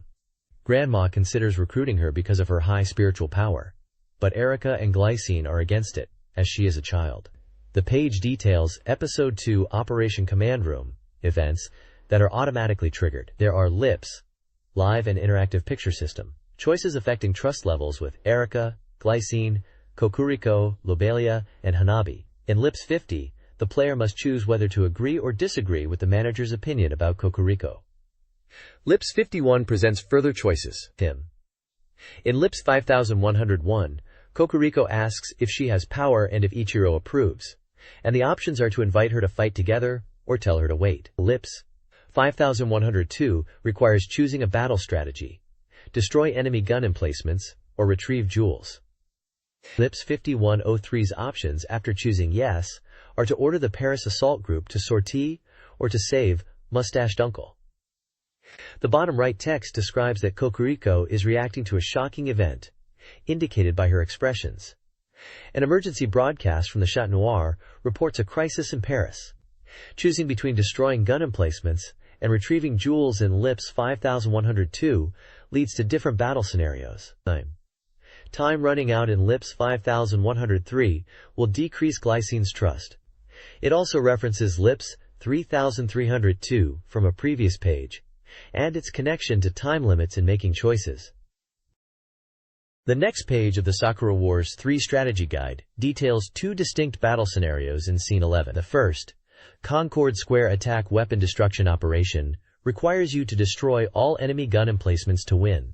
Be warned, these emplacements are powerful and attack a wide area, so the strategy guide advises using terrain and keeping your units spread out. The enemy forces include gun emplacements, pawn units, and Jaws units, with no reinforcements planned. Drum cannons and steam pots are also present on the map as tactical elements. The alternative scenario, Concord Square Jewel Recovery Operation, shifts the objective to collecting 6 jewels scattered around the map. Kokoriko's high mobility is key for success in this mission, especially for reaching jewels in tricky spots, like those on rooftops. The enemy forces are pawn and Jaws units, again with no reinforcements, and steam pots are present. The guide highlights the importance of action gauge management and destroying drum cannons to expand your movement range in both scenarios.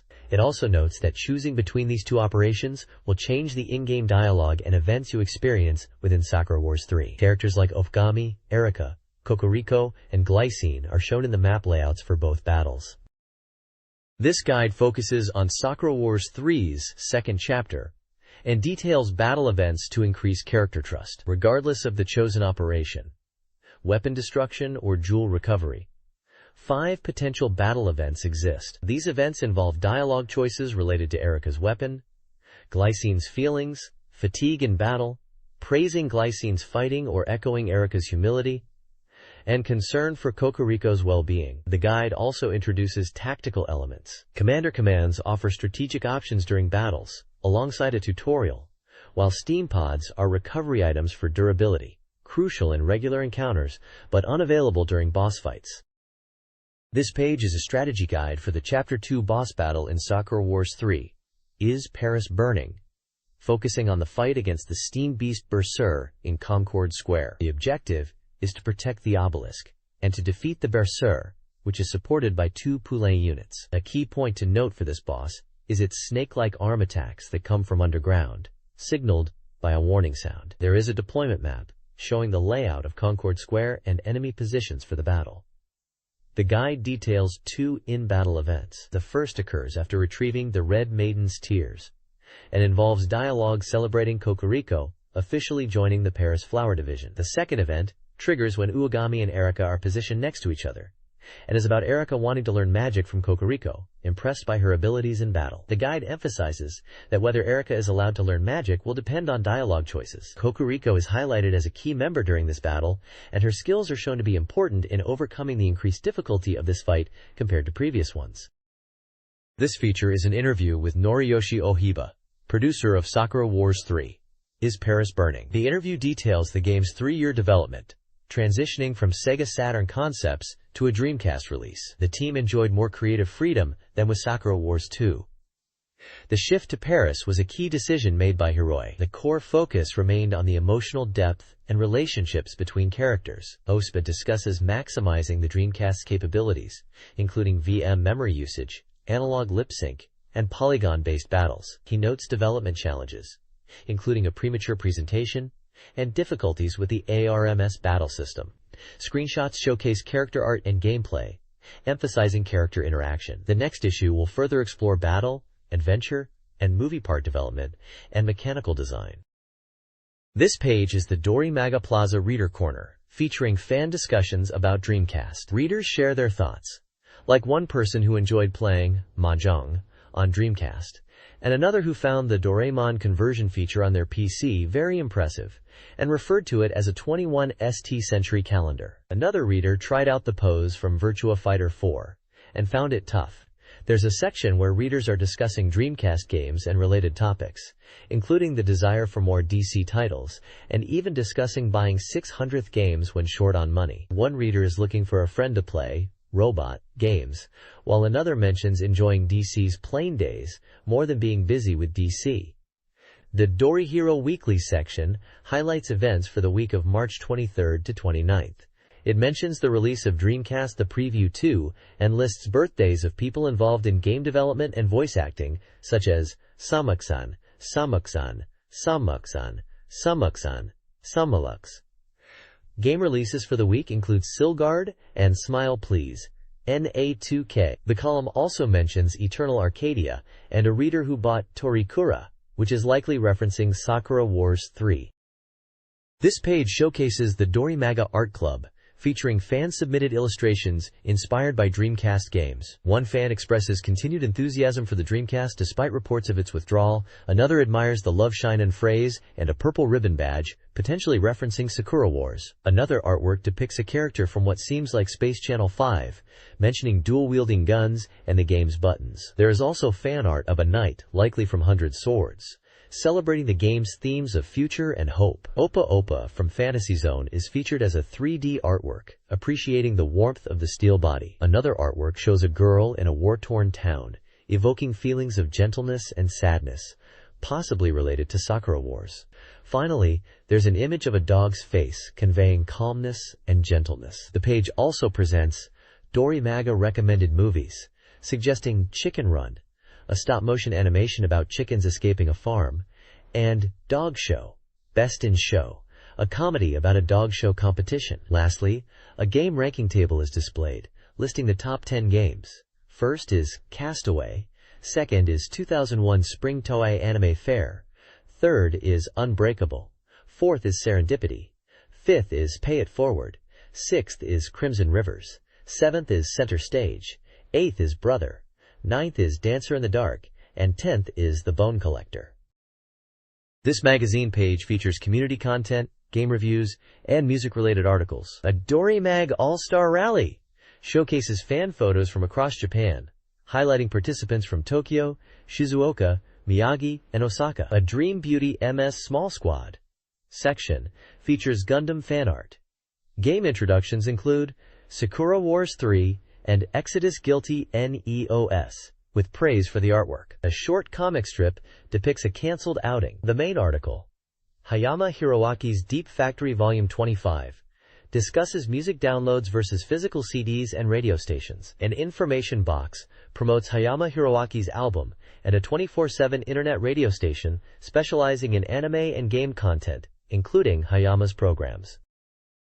This section of Dream Maga's Wheel of Fortune focuses on reader submissions about games. Readers share memories and seek information. Submissions include Palutena's Mirror, Kid Icarus, described by Lila, and Kai's Adventure, The Tower of Druaga, from Okayama. A comment regarding Miriorea from Masato is also featured, along with Ito's note about the phrase Yadane, from Nils no Fushigi Natabi. Discussion of new categories and book recommendations, including The Ultimate Lego Book and The Brave Little Toaster, are included. A game ranking chart from March 1 to 15, 2001 lists top-selling titles, with Sister Princess dominating the chart, followed by Eternal Arcadia, Onimusha, and Dragon Quest Monsters 2. This page is all about reader submissions and upcoming magazine scoops. At the top, it highlights release announcement scoops for upcoming magazine issues in April and March. The Real Sega Gaga section is where readers share ideas to boost Sega's popularity and discuss what Sega should do to get back on top. One idea is to feature Sega in commercials like those for SoftBank, suggesting celebrity endorsements. The Dream Scene section, subtitled Nightmare Possible, features readers sharing their game-related dreams. One reader recounts a terrifying dream of being in Biohazard, Resident Evil, hunted by zombies and hunters, only armed with fried chicken. Another dream is about Drilligo, Mr. Driller, and being chased by Drilligos in a dream scenario that shifts from a shopping district to a wide open space. The Music Paradise section profiles music creator Iwase Noriyuki, who is involved in game music. His profile mentions he composes music for games like Grandia, Luna, and Langrisser. He talks about his musical background and his preference for instrumental, rainy weather music. The bottom section contains adverts, mostly for audio and music-related products. This page is a mix of reader submissions and CD release news. In the Go For It Submitters Fierce Cafe section, readers have sent in fan art and comments. There are submissions from readers in Tokyo, Kyoto, Kumamoto, Nara, Saitama, Yamaguchi, and Shimane, with various anime-style drawings and messages. This week's CD release introduction corner details upcoming music releases. For Maxine singles, due on March 28th, Kiyoharu's Sin is highlighted, noting its nostalgic melody. Also listed is Tamaki Koji's album, Spade, released on March 28th, described as heartwarming, with jazz and blues influences. For releases on March 23rd, there is Eugene's maxi single Hey Jerks, described as a powerful rock debut produced by ex-Luna C members, and Ki-Uo's maxi single Aoi aka Blue Red, which is mentioned as the ending theme for CD TV Neo. Finally, Daft Punk's album Discovery, released on March 10th, is featured praised for its French house sound and futuristic worldview. In the I Hate This Kind of Thing section, readers share their gaming pet peeves. One reader dislikes Phantasy Star Online because enemies freeze too easily when you tell cold jokes, and the screen freezes if you play for too long. Another reader expresses dislike for Sakura Wars 3, humorously describing their negative feelings using theater metaphors. This page features reader contributions and magazine updates. Unconfirmed Information Bureau includes gaming anecdotes. A reader links a Sakura Wars 3 logo to a goddess, and another discusses Virtua Fighter 4 and Metal Yuki. Robot Talk Corner proposes a new segment, The Interview, where staff, Botan, would interview individuals about games. A sample interview with Gatsu, regarding Shenmue 2, is provided. Omi in Wonderland details Omi's experience with pollen season, including wearing a mask on a crowded train and an incident with an elderly person. Lastly, Dog Puan's Diary is a humorous entry from a dog's perspective, interacting playfully and sometimes getting scolded with its owner. This magazine page showcases reader contributions covering various topics. The 2D Banzai Shota Corner features manga and game recommendations, including Goddess Candidate. The Title Logo Corner discusses Eve Zero, while Brother And highlights Newell and Sakura Wars 3. Target Solo Activity explores Sakura Wars 3's gameplay. Fukuit. Fukui Prefecture Yang Fireball compares Code Veronica versions. Reader submissions also include character illustrations, fan art, and discussions on game characters. Sections like Yamaguchi Prefecture Hiroshi Suao and Yamanashi Prefecture Air Sky showcase art and character appreciation, respectively. A current point ranking highlights top contributors. The Each Corner guidance details various magazine sections, including recruitment. The Reader Post Corner, Dream Maga Square, provides submission guidelines for illustrations and text via mail and email. Dream C at softbank.co.jp. Fumio Kurokawa's Neo Black Box column reviews motorcycle test rides, focusing on Harley-Davidson and Ducati Monster 400, comparing them to Japanese bikes. Game Industry This week's headline news covers several topics. CSK anticipates significant losses, partly due to Sega's Dreamcast restructuring and manufacturing halt. Speculation surrounds the CL processor's potential for the PS3. Hardware availability remains a challenge. Sega is restructuring its leadership. Dreamcast has 100 software titles in development, emphasizing network and video distribution. Sony Computer Entertainment, SCE, and Konami are collaborating on emulation technology, resolving past issues. Finally, 3D polygon content is being developed for portable devices, specifically mobile phones, with JPhone Group launching services. This page highlights Invincible King Tri-Xenon, a new anime project detailing its story, characters, and release information. The story is set in the 21st century, where invaders called Xenobiles attack Earth, and the main character, Jin Kamishina, searches for treasure to fight back. The characters introduced are Jin Kamishina, voiced by Jun Fukuyama, Ran Rindao, voiced by Megumi Hayashibara, Ryu Kamishina, voiced by Asami Sanada, and Kotone Konoe, voiced by Haruki Yukta. The anime is being released on video and DVD VIDEO starting March 21st. The page also mentions that the anime is based on the Slayers anime series and highlights character designs by Miyata Namiho. There is also information about official websites for Tri-Xenon. In the topics section, it announces Vandred trading cards will be released on March 30th, featuring 162 types, including original illustrations and cosplay cards of female characters. The news section promotes the DVD release of Gazer, a Beautiful Girl New Century Gazer anime, a science fiction mystery about high school girls gaining special powers, originally broadcast in 1998. DVD is set for release on March 25th. This page details upcoming anime DVD releases and TV broadcasts. Releases include Vandred Volume 02 March 30th, Brigadoon Marin and Melon Volume 4 March 25th, Mobile Suit Gundam F91 March 25th, Digimon Adventure 02 Volume .3 March 21st, Gambler's Adventure Movie Edition Complete Collection already on sale, Demon Knight Jack Geist March 25th, Iron King Perfect Collection March 25th, Romance of the Sword and the Brilliant 2 March 25th, and New Century Wicked Legend First Chapter March 25th. TV announcements feature Galaxy Angel, part of the Gamers Express program starting April 7th on Animax, and Little Women Sarah, airing on Family Theater beginning April 16th. This page is a comic strip titled Samsung Yoshimatsu Theater, Legendary Red Cable. The humor revolves around characters with TV screens for heads representing various game consoles and platforms like Neo Geo, SNK, Linux, USA, PC, Mac, Sega Saturn, Dreamcast, and Game Boy. The characters discuss the excitement of gaming, referencing red cable communication, possibly alluding to network play or internet connectivity, and multiplayer gaming. The strip seems to be a lighthearted commentary on the gaming scene, spanning from older consoles to the Dreamcast era, and the enthusiasm surrounding new gaming experiences. The author, Samsung Yoshimatsu, is mentioned as an animator who also works on the anime School Battle Chronicle Ryuho. The next page is from Izumi Takemoto's bi-weekly column, Various Things. The main topic is the Dreamcast and related concerns. The page mentions that from March 1st, the Dreamcast price will be reduced to 9,900 yen, which is considered a good price compared to older consoles like the Sega SG-1000, the original Famicom, and even games from the Super Famicom era. There's a discussion about consumption tax, noting it was only 3% during the Saturn era. The author recounts finding a rare Kitaretsu-chan version, Dreamcast, at a local toy store that had been sitting unsold for a while, lamenting that software sells out quickly.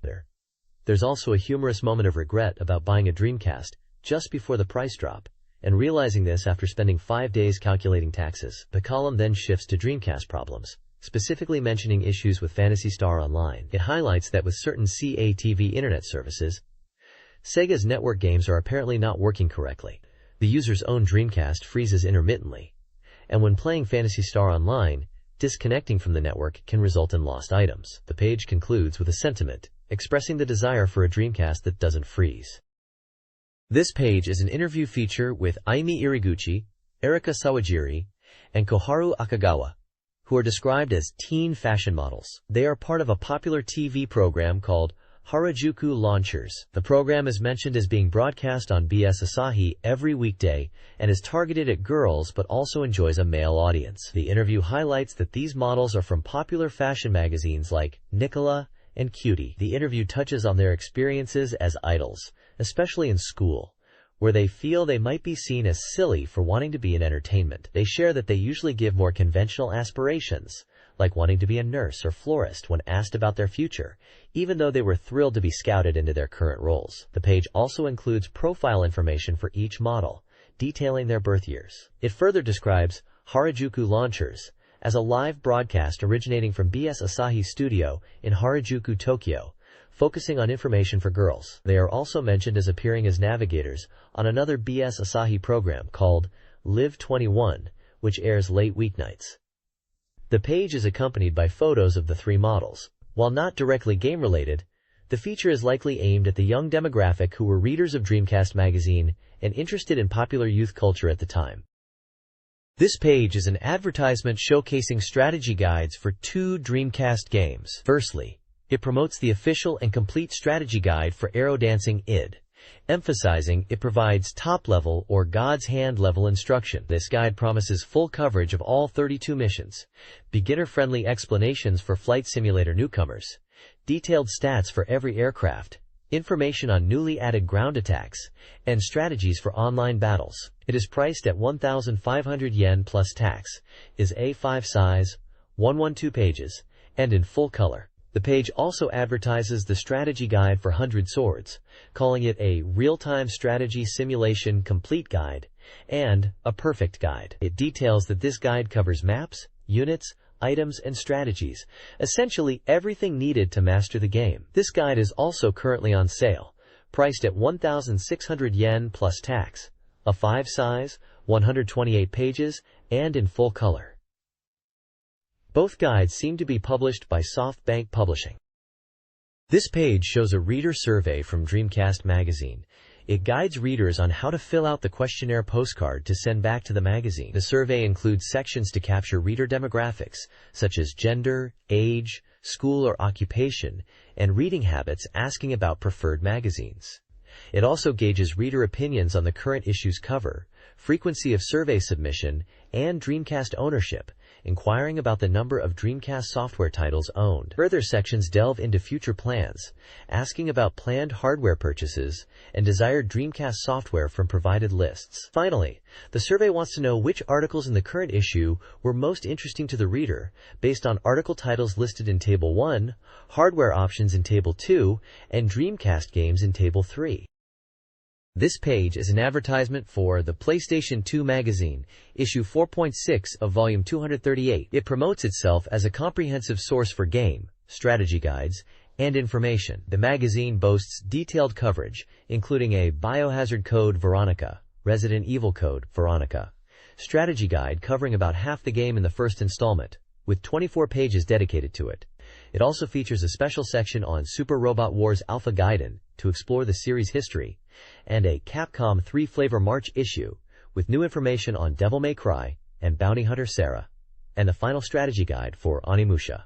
There's also a section advertising the pre-original Teleka application for all subscribers, and mentions games covered such as Gran Turismo 3 Aspect, Monster Farm, World Soccer Winning 11-5, Boku to Mao, and Super Robot Wars Alpha Gaiden. Below, there is a list of guidebooks available, including titles like Arrow Dancing I Official Complete Guide, Tsukuyumi Official Guide, Ultimate Fighting Championship Perfect Guide, Tekken Tag Tournament The Masters Tournament Arts Guide, Mobile Suit Gundam Volume 1 Side 7 Perfect Guide, Fighter Bomber D Slicer Perfect Guide, Train Go 3 Commuting Edition Perfect Guide, Valkyrie Profile Setting Material Collection, Persona World Guidance, True Goddess Reincarnation Devil Summoner World Guidance, Grandia 2 Official Setting Material Collection, Sentimental Graffiti Official Guide, and guides for the J-League Pro Soccer Club series. Finally, at the bottom left are advertisements for Toraha and Akushiyu, and Triangle Heart character collections. This page is a preview for the upcoming Dreamcast game, Sega. This management simulation game is set to be released on March 29th for 5,800 yen and will be sold directly. The core gameplay revolves around schedule management, a crucial aspect of game development. Players must strategically manage their time to compete against the rival company Dogma and aim for a 100% market share. The game features a real-time clock where time progresses even during development, passing about 1 day every 5 seconds normally, or much faster when using the Y button to fast forward. Be careful when entering the development room because it's filled with a miasma of chaos that requires a 30-day mandatory rest period afterwards to purify the pollution. This is especially important to consider before critical moments like software release dates, or even events like Summer Comiket. The preview introduces Kantaro Sega, the main character of Sega. He is described as a passionate young man navigating the chaotic game industry, considered a relatively normal person within the game's world. The page also features a This Week's Words section, showcasing in-game dialogue where characters discuss wearing sandals in the workplace. Sega's RPG elements revolve around game development. You recruit staff, programmers, designers, by navigating chaotic development rooms and persuading them to join. Acquiring development rooms involves overcoming challenges and persuading department heads. The game unfolds in 3 episodes. Episode 1 focuses on recruiting staff, Episode 2 on managing the development process, and Episode 3 on rivalries with a character named Kaolin. Battles utilize recovery items when standard tactics fail. Defeating the design chief yields a skill, reason falling, useful against tough enemies. The game also incorporates real-world events, with SGGG topics, one mentioning the Game Festival, Japan Game Show, and the Dogma booth, suggesting the inclusion of industry events and rivalries. This page is a guide on how to create million-hit games in Sega. It details the game development process, starting from building a team of 7 people with roles like art director, designer, and programmer. It emphasizes the importance of managing the development schedule and creator parameters, advising players to use recovery items like polyvitamin E to keep creators in good condition. The guide highlights key points for successful game development, including not neglecting advertising to boost sales and considering events that increase development conditions, referencing a scenario where the Dogma company releases software, creating a rivalry to be overcome. The page also introduces SGGG Topics 2, focusing on Dogma's next-generation console, the Dogma Pyramid, positioned as a rival to Sega's new machine. It describes the Dogma Pyramid as having superior performance compared to Dreamcast, creating a sense of competition and challenge within the Sega game world. The screenshots show in-game development screens with progress percentages and character interactions, illustrating the game's simulation aspects. This guide to Sega game development addresses in-game troubles and opportunities that impact creator parameters. Negative events like virus intrusion, slump, bug occurrence, and quarrel negatively affect creator stats, while positive events such as friendship power and excellent condition boost them. Players can mitigate issues using items that restore and enhance creator performance. The guide also introduces world-famous Creator Encyclopedia, Pickup Edition, showcasing various development team roles, director, designers, programmers, with associated characters. Additionally, Sega Famous Records features Cool Kurusu, the project's enigmatic leader, and discusses the competitive landscape, highlighting Sega's Dreamcast and the need to compete with Dogma and its Dogma Pyramid with potential next-gen hardware. This page is a feature on the horror game Ill Bleed for the Dreamcast. The article highlights the game's horror theme park setting, Ill Bleed, created by owner Michael Reynolds, and the challenge of surviving its 6 attractions for a $100 million prize. It mentions the park is filled with traps and monsters that genuinely threaten the player's life, questioning if escape from this nightmare is possible. The article describes the game's exploration screen, emphasizing the importance of observing the surroundings and managing the player's condition to survive. It points out that various data is displayed on the screen to aid exploration. The game is scheduled for release by Crazy Games on March 29th and priced at 5,800 yen, 300 points, with a limited edition figure version available for 9,800 yen, sold exclusively through D-Direct. The game is a single-player experience on one disc, supporting one controller, and is classified as, etc., Virtual Horror Land. The website address for Crazy Games is also provided, along with logos indicating VGA, broadband, and network compatibility. A note at the bottom states that violent expressions are included.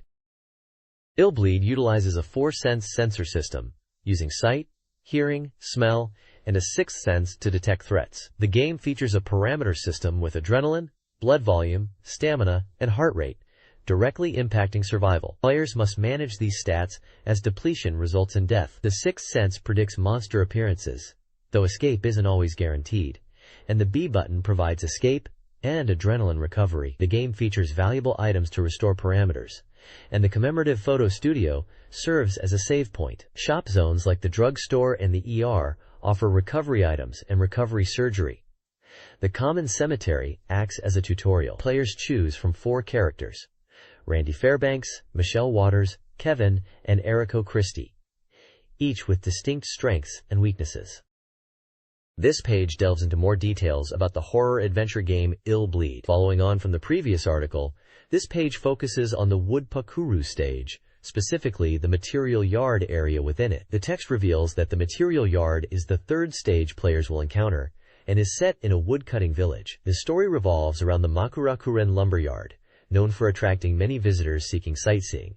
However, the yard was suddenly closed, hinting at a dark reason. After the closure, large recruitment ads were placed, seeking workers, and all applicants mysteriously disappeared. This incident led to rumors and the appearance of human-sized wooden dolls being sent to the families of the missing workers. The page introduces the material yard human and murderous tree spirit as enemies in this stage. It describes the material yard human as something grotesque, seemingly related to the missing workers. The murderous tree spirit is described as attacking with axes and rotating saws. The screenshots show in-game scenes, including a character being attacked by a wooden creature and a view from the player's perspective in a factory-like environment. One image shows the results screen with C4 line Type B completed. The page also includes an attraction guide with basic rules for players, and a horror monitor acquisition section, suggesting a hidden item or feature within the attraction. It details prize money and requirements for clearing stages, such as time limits, trap avoidance, heart rate, hit points, adrenaline, and bleeding. This page continues the focus on Ill Bleed, now showcasing Stage 4, Killer Department Store, subtitled The Terror of the Murder Department Store. This stage is presented as a massive bleeding bargain, emphasizing the danger. Here, products aren't just for sale, they are after your possessions and health. Even ordinary items are demonically possessed, and the cashier is a zombie, making shopping a truly horrific experience. Be cautious with your money, as damage will deplete your funds in this Ill Bleed attraction. The page highlights specific departments. And the meat department. Be prepared for beef, pork, chicken, and lamb-based horrors, with a butcher offering questionable fresh cuts. The toy department isn't safe either, featuring possessed robot toys and wind-up dolls.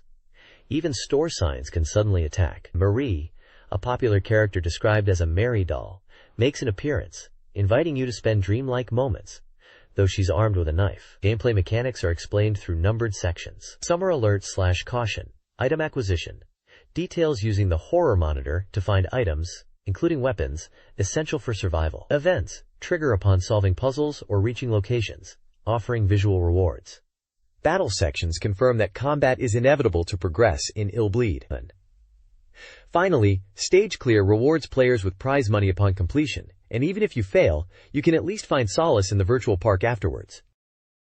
This page delves into Stage 5 Killer Man of Illbleed, subtitled, Mystery, Mystery, Mystery Killer Man is? It poses the question of what Killer Man actually is, hinting at a mysterious and continuous killer within the Illbleed world. The setting shifts to a production plant, specifically a lumber mill, which is described as being stained with fresh blood. This is the third stage players will encounter, located in Woodcut Village, famous for its lumber production. The Makurakuren lumber mill is a sightseeing spot, but it is now deserted. The factory is automated, with conveyor belts still moving, implying something sinister is at play, and not just faulty machinery. The page introduces Garigo, a character who seems to be a monstrous figure within this stage. Another enemy type highlighted is the timber human, or wood human, described as monstrous beings created in human size. The text hints at a deeper, darker story, and the mystery surrounding the sudden closure of the plant. Finally, the page announces an Illbleed ending challenge, where players can win luxurious prizes. The challenge involves finding a keyword in the true ending and emailing it to Crazy Games. Prizes include limited edition Crazy Games staff jumpers, limited edition Eriko and Christie figures, and signed Illbleed merchandise. The top prizes are for the fastest entries, encouraging players to be among the first to complete the game and find the true ending. The website address for Crazy Games is also provided. Stage 6 of Illbleed, Toy Hunter, tasks players with guiding Indakun, a beloved gunman doll, through a toy-themed environment called Toy Hell, to find his lost, sexy doll. The goal is to trigger story-related shock events and ultimately reach Toy Hell. Indakun's journey includes perilous locations and encounters, with the potential for death despite his popularity. Along the way, he meets Potayton, a grateful companion who offers assistance. In a related announcement, a rare Illbleed TV commercial is airing, featuring gravure idol Ayana Suzuki in a humorous fast food restaurant setting within a murder department store. This page is an advertisement for the Dreamcast game Sports Jam, highlighting it as a new Sense sports variety title where you can aim for the Hall of Fame. It emphasizes the two-player battle mode being hot. The game is described as a party-style action game featuring simplified controls with direction buttons and 2 action buttons, offering 8 game types across 12 disciplines to enjoy. It aims to bring a variety of popular sports highlights together in one package. The advertisement mentions that the arcade version is faithfully ported to the Dreamcast, taking advantage of the NAOMI board quality. It boasts excellent controls and depth, making it feel like each sport could be a standalone title. There's also mention of a DC original mode, with new rules and game elements. Screenshots showcase various sports including baseball, soccer, tennis, basketball, golf, football, hockey, and cycling. The game is developed by Sega WoW Entertainment and was scheduled for release on April 12th, priced at 5,800 yen, 300 points. It supports 12 players and 7 blocks of memory. The genre is listed as SPT, Sports Variety. The webpage address is given as http://www.went.co.jp/.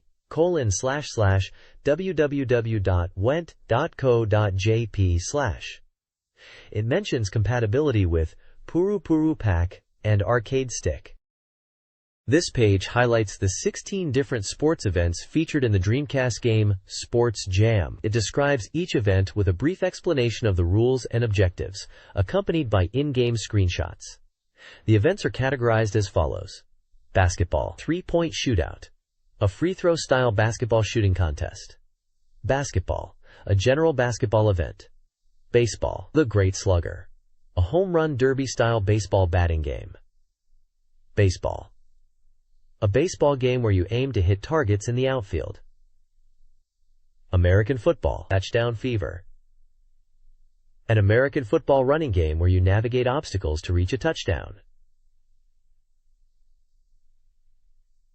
the kicker, a field goal kicking challenge in American football; American football, an event where you kick for distance; golf, near pin contest, a golf event focused on getting closest to the pin; golf, a general golf game, putter match, a putting-focused golf challenge; soccer, long shoot, a soccer free kick event where you aim for rings in the goal; direct ace, a direct shot soccer event where you score in target panels within the goal; tennis, computer receive, a tennis rally against a computer opponent, focusing on hitting targets. Ice hockey. Puck rally. A 1vs1 ice hockey rally. Hardest save. An ice hockey goalie challenge. Cycling. Fastest sprinter. A bike race sprint event. The page serves as a more detailed look into the variety of minigames available in Sports Jam, building upon the advertisement from the previous page and showcasing the diverse sports action it offers. This Dreamcast Dreamaga special report reviews the love adventure game Love Hina Smile Again, focusing on the story of Naru and Mutsumi. The game features adorable chibi characters and animated event scenes, promising a fun, laugh-filled experience. The review details 2 key scenarios. The Naru episode Check highlights a romantic encounter in the open-air bath, and Keitaro in Danger portrays a comical chase and collapse. The page then provides details on Naru Aoyama, including her background, swordsmanship skills, and tomboyish, yet cute, personality. The unforeseen developments forecast hints at a developing romance between Naru and Keitaro. The page concludes with a promotion for a prize draw of signed color illustrations, requiring entrants to submit their information by a specific date. This page focuses on the game mechanics and special edition content of Love Hina Smile Again. The gameplay involves a roulette system to determine the outcome of Keitaro's actions within the Hinata Inn. The limited edition of the game includes rare privilege items like a bath towel and lunch mat. The core of the content details an in-game event, Mizuho vs Naru, the lowest game battle in history. In this event, Mizuho introduces a Dreamcast game, leading to a fighting game tournament among the girls, refereed by Keitaro. The losing player of the final match between Naru and Mizuho faces a kiss penalty. The page also introduces Mizuho Fujisawa, a new character managing the inn alongside Keitaro. She is portrayed as a kind but impulsive university student. The content also includes scenes of hot spring training and the punishment game screenshot. This page is packed with Dreamcast tips and tricks. First up, there's a handy guide to Dream Passport 3 shortcuts, making web browsing on the Dreamcast a breeze, using button combos for things like copy/paste, deleting text, and even adjusting the clock. Then, it dives into unlocking a hidden character called Black Brimstone in a fighting game.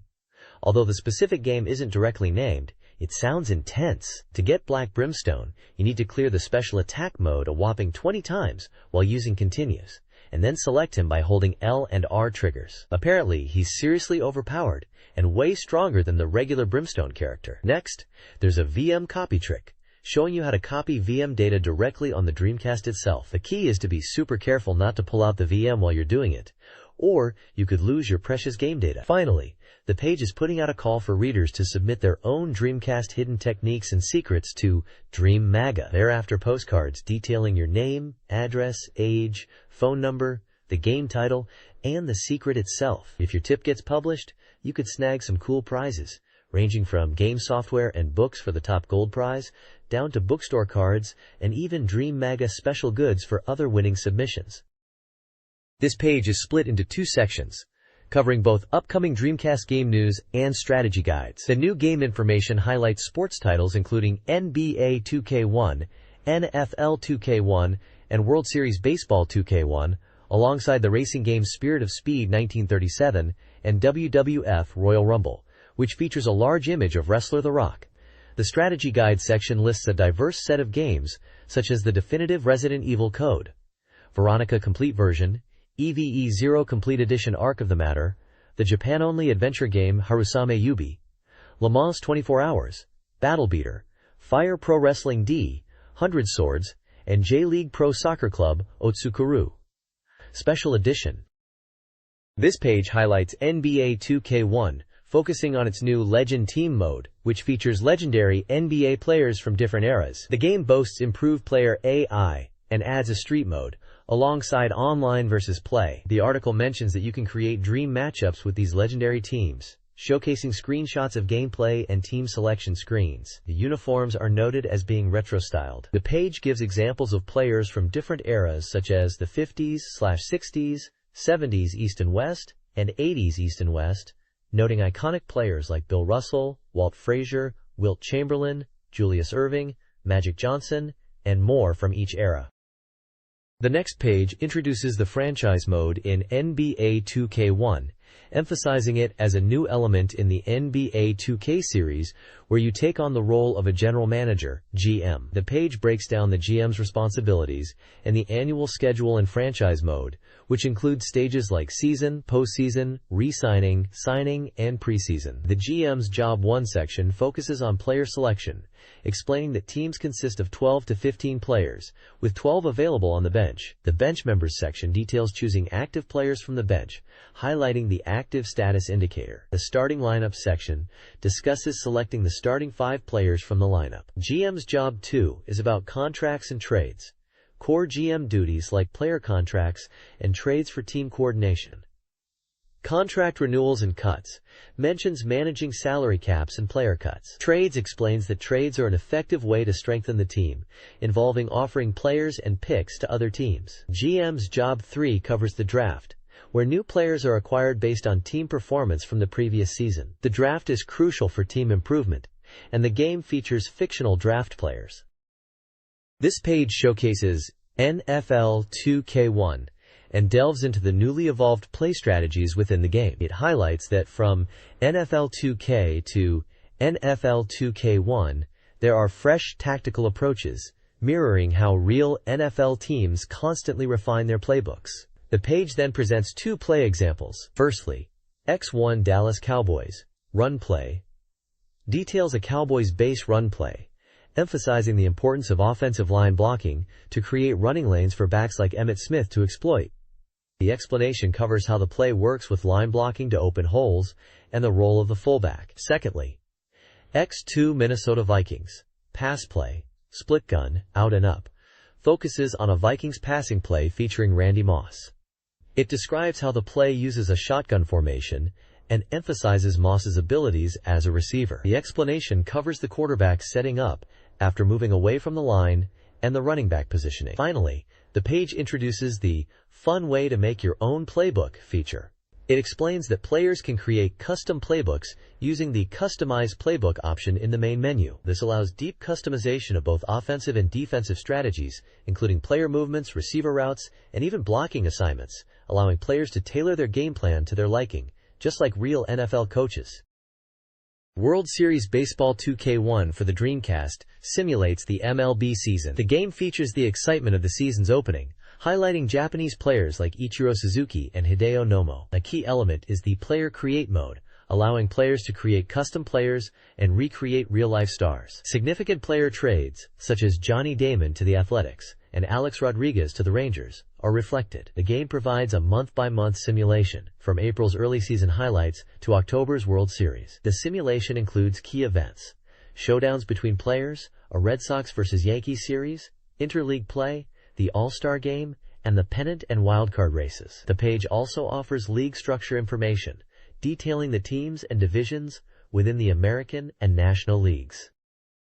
This page introduces the game Spirit of Speed 1937, highlighting it as a title that brings the origins of motor racing to the forefront by recreating the 1937 Grand Prix scene. It features 4 main game modes. The first mode is Quick Race, designed for easy and immediate racing, where the car and course are randomly selected, but difficulty levels can be chosen. Next is Scenario Mode, offering 10 preset scenarios with fixed cars and courses, focusing on scenario-based racing. Single Race Mode allows players to select their preferred car and course, and includes a qualifying race element. Finally, Championship Mode lets players progress through races based on their chosen car and difficulty level, featuring longer race distances compared to other modes. The page also notes the game is 100% complete and categorizes it as a classic car race game. An editor's impression is included, expressing surprise at the engine performance of the classic cars and the noticeable difference compared to modern vehicles. Spirit of Speed 1937 features 9 diverse courses. Tripoli offers a high-speed desert and city mix, while the American Oval emphasizes speed with banked corners. Orchase.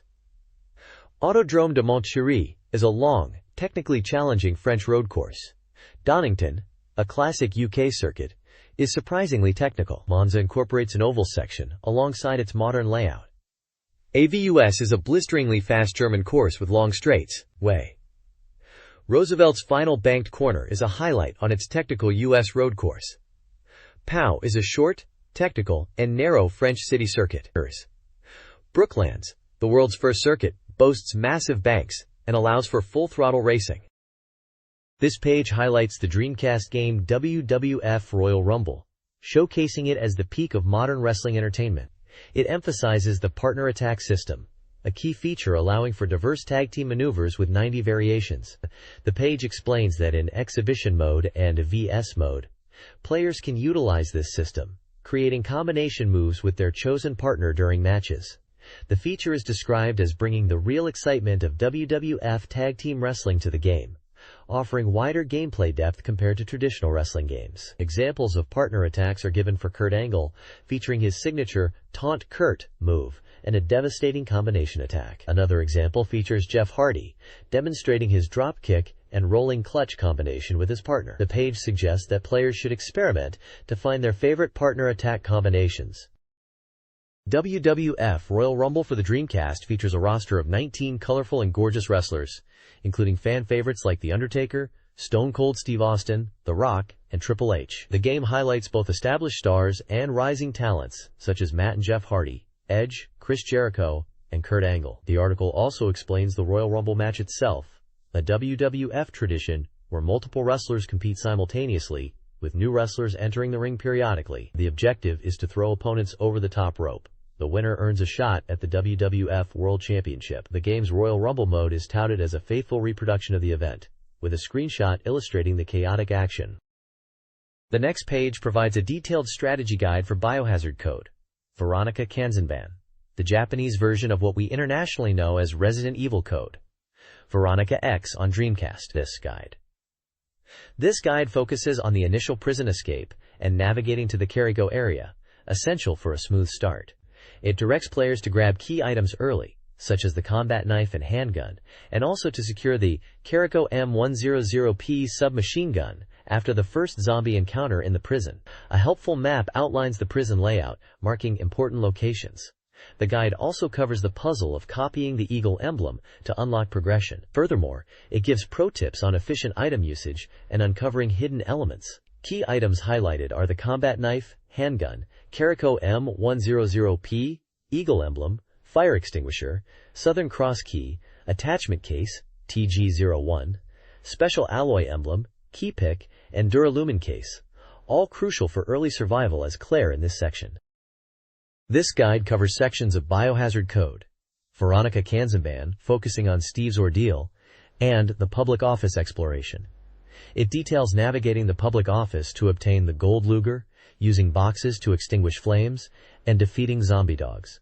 Inside, the ID card is found on the second floor and used to access the film developing room, where the steering wheel is obtained. The crucial event with Alfred occurs after getting the gold Luger.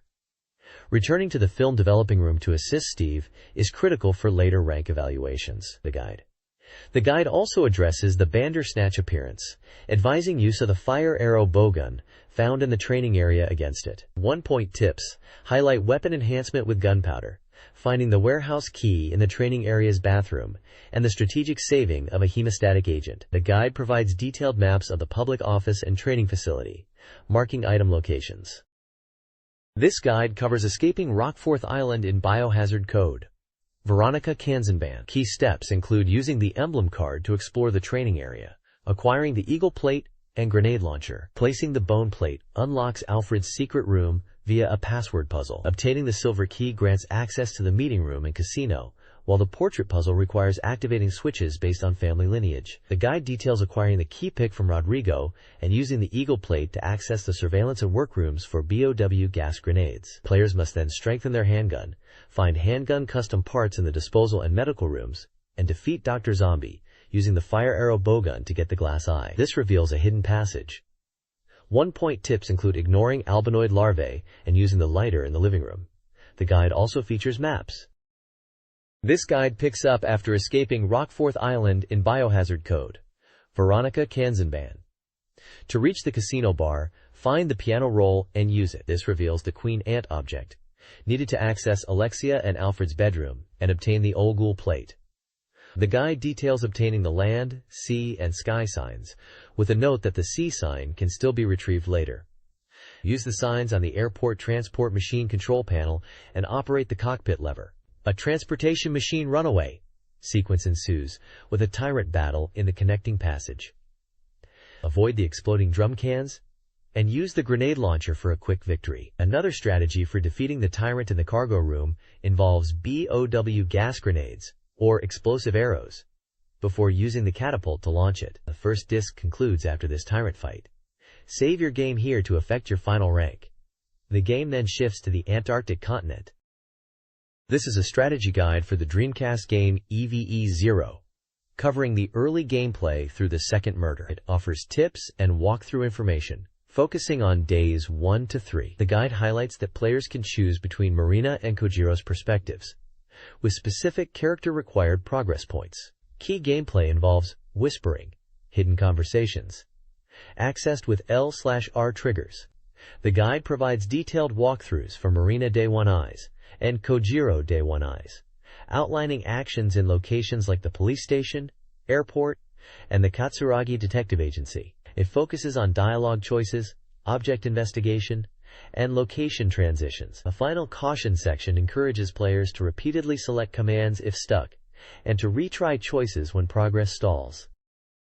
This EVE-0 guide outlines walkthroughs for specific locations. At the American consulate, use any command 6 times. Think, then talk to Ruth. Central Avenue. Frighten the children. The game center requires examining and talking to the girls. The police station involves speaking to the headquarters chief, and at Sand Mansion, investigate items. Think, then exit. The bar walkthrough includes talking to Ruth and drinking alcohol repeatedly. At the private high school, talk to the students, and then talk to the teacher. The Jinbo Remains Institute has multiple steps, including speaking to the guard and examining everything, searching thoroughly, and talking to Jinbo. The guide then instructs players to return to the private high school, visit the Kojima Detective Agency, and revisit Central Avenue and the bar. Tips include repeating commands if stuck, and showing a picture of Shinba to students for a visual scene, though no useful information is gleaned. To meet Jinbo, players need to explore the passage. Find Glenn in the bar by leaving and re-entering. Using commands like stalk, ray, and talk in Central Avenue is also recommended. This walkthrough for EVE-0 details actions across various locations. At Geige Company, interact with Ruth and the receptionist repeatedly. At the police station, speak to the chief and explore the identification section. Investigate Sun Mansion Room 403 and Cheap Apartment. At Central Avenue, examine photos and talk to Nikaido. The game center requires interaction with Toa. At the American Consulate General, make noise and speak to Ruth. In Central Park, examine Toa. Back at the police station, identification section, speak to the headquarters chief. Return to Central Avenue, then investigate the Nishina Group Residence and Gene Research Institute. Speak with Nishina. The walkthrough progresses to the private middle school and Katsuragi Detective Agency, speaking to Kunihiko and Yayoi, respectively. Finally, visit Kojiro's house. Zapping points A require choices about Toa, crucial for progressing the story. Side Kidney focuses on Kojiro, detailing information about human experiments at the Nishina Research Institute, necessitating a report to Yayoi. Nishina Group Confirmation reveals opportunities for investigation. Providing information to Marina searching for Tua indicates Central Avenue as the location to find information about Tua, leading to her rescue. This page is a walkthrough guide for the Dreamcast game EVE-0. It provides step-by-step instructions for progressing through the game on the third day, split into 2 character perspectives, Marina and Kojiro. For Marina's side, the guide details actions at locations like the American Consulate General, Nishina Gene Research Institute, both front and inside, Tieto University and its library, and the police station, including interrogation and public safety sections. Actions include moving to different areas, talking to characters like Ruth and various police personnel, thinking, and using focus mode. Specific steps are given for each location.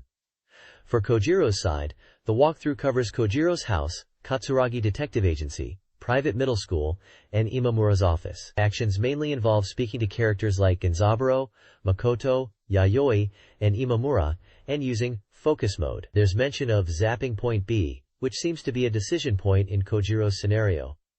The guide includes screenshots from the game to illustrate locations and scenes. It seems to be focused on providing a clear path for players to follow on Day 3 of EVE-0, highlighting key interactions and locations for both Marina and Kojiro's storylines. This guide offers tips for the Dreamcast romance-adventure game Haru Urara Bishoujo Tenkentai. It focuses on building relationships with heroines up to the story's midpoint, hinting at post-game features like an omake menu for enjoying music and CG scenes. A mystery element involving Tamayu-san and a riddle in the Harusame Ryokan Inn is also present. The guide details interactions with two heroines, Hiyori and Kiora. For Hiyori, who sees the protagonist as a younger brother figure, the guide suggests specific dates for events, highlighting her airheadedness and typical high school interests. Kiora, often found digging holes and preoccupied with spring rain, has her own set of recommended locations and dates for interactions, revealing her thoughtful nature. This Dreamcast strategy guide focuses on interacting with four heroines in Haru Urara Bishoujo Tenkentai. Hayakugo Yuri is proactive and appreciates fashion. Interactions at travel spots and when drinking spring rain are key, and choices related to the hot spring impact CG images. Oribe Hotaru is reserved and sensitive. Receiving letters from her signifies progress. Key dates for Hotaru include March 13th and 16th. Aketachi Kozuzu, the younger sister figure, is friendly and enjoys farm work. Key dates for Kozuzu involve the ranch and shopping district throughout March. Lyra La Lazarus is spoiled, but lonely. Kindness and attention are essential. Her key dates include March 14th, 15th, and 16th. Each heroine section includes specific how to approach advice. The next page contains a staff interview. This page presents an interview with the staff of Harura Bishoujo Tenkentai, covering producer Yoshitaki Sawamura, scenario writer Naoko Osaka, and director Yoshitaka Kitamura. The central theme of the interview is how supporting people is important, which aligns with the game's core concept. The team discusses the protagonist's role as someone who overcomes personal setbacks to help the heroines. They emphasized making each heroine distinct and compelling, ensuring even the supporting characters stand out and are not overshadowed by the main heroine. The interview touches upon the dynamic between the protagonist and Hiyori, intentionally keeping it less romantic. Osaka mentions her past preference for strong characters and the challenge of writing characters with less assertiveness in this project. They also mention the collaborative development process, leveraging their experience from Maporoshi Tsukiyo and carefully considering elements like background music and sound effects to enhance the game's overall feel. The workflow involves Osaka writing the scenarios, overseen by Sawamura. This page delves into the initial character designs and downloadable content plans for Harura Bishoujo Tenkentai. It showcases the initial designs for characters like Hitori, Yuriko, and Lyra, highlighting how they evolved from these early concepts. The page details the planned scenario download system, where producer Sawamura mentions the intention to offer additional stories after the main game's release, potentially even creating entirely new narratives with the same cast. These scenarios were intended to be priced around 300 yen each, and could be purchased using WebMoney and Dream Passport. Technically, the game allows for CG downloads, but it is noted that CG data size could be a concern for visual memory. The team was also considering user-submitted scenarios and exploring internet-based services for the first time. Scenario writer Osaka and producer Sawamura discussed design choices, including the inclusion of unrealistic elements and the surprising cost of accommodation in the game, with a humorous mention that one night's stay in-game costs around 8,500 yen. This page provides a strategy guide for the Sarth circuit in the Dreamcast game Le Mans 24 Hours. It's aimed at players finding the game challenging, offering tips to improve their lap times. The guide breaks down the track into 6 key sections, detailing how to approach each corner for optimal performance. These sections include the Dunlop Curve, Essence's Chicane, Tertre Rouge, Hunaudières, Nissan Chicane, and Second Chicane. Each section explains the best racing line, braking points, and gear choices, accompanied by in-game screenshots to illustrate the advice. The page also includes a course map to help players visualize the track layout. The next page continues the strategy guide for the Sarth circuit in Le Mans 24 Hours. It provides detailed cornering advice for Mulsanne, Indianapolis, Arnage, Porsche curves, and the Ford Chicane, explaining braking points, racing lines, and gear changes. The guide also includes general advice, suggesting using high engine RPMs and emphasizing corner exit speed over entry speed, and warns against excessive slipping. Finally, it showcases 7 additional cars available in the game, including the Toyota GT1, ROCK Racing GTS 64, K-Onrad Motorsports GTS 70, Larber Competition GTS 72, Pilot Racing LMP 16, LAFILIEREELF LMP 25, and Courage Competition LMP 13. This page is a strategy guide for Battle Beaster, a monster raising and battling simulation game for Dreamcast. It focuses on beast breeding, offering advice on purchase timing, training, and tamer selection. The guide recommends purchasing beasts strategically, noting they retire after about 1.5 to 3 years, reaching peak strength just before. It suggests focusing on strong opponents near retirement and purchasing a backup beast roughly a year later. For training, aim for a V-stat of 300 or more and 2-stat of 400 or higher, while developing street and D stats efficiently. Regarding tamers, aiming for S rank in both V and 2 stats is ideal, and a tamer named Rui is specifically mentioned. The guide also highlights special tamer abilities that allow beasts to learn unique skills, with reports coming from Sayuka. A relaxation tip mentions character costumes changing based on the in-game week or month, including Yukata, Santa, and witch outfits for certain events. The guide emphasizes defense power as crucial, suggesting it can neutralize most attacks, with special attacks being the main threat. Finally, it advises players to save their game in the first week of March, likely due to important events or decisions related to tamer selection or drafting at that time in the game.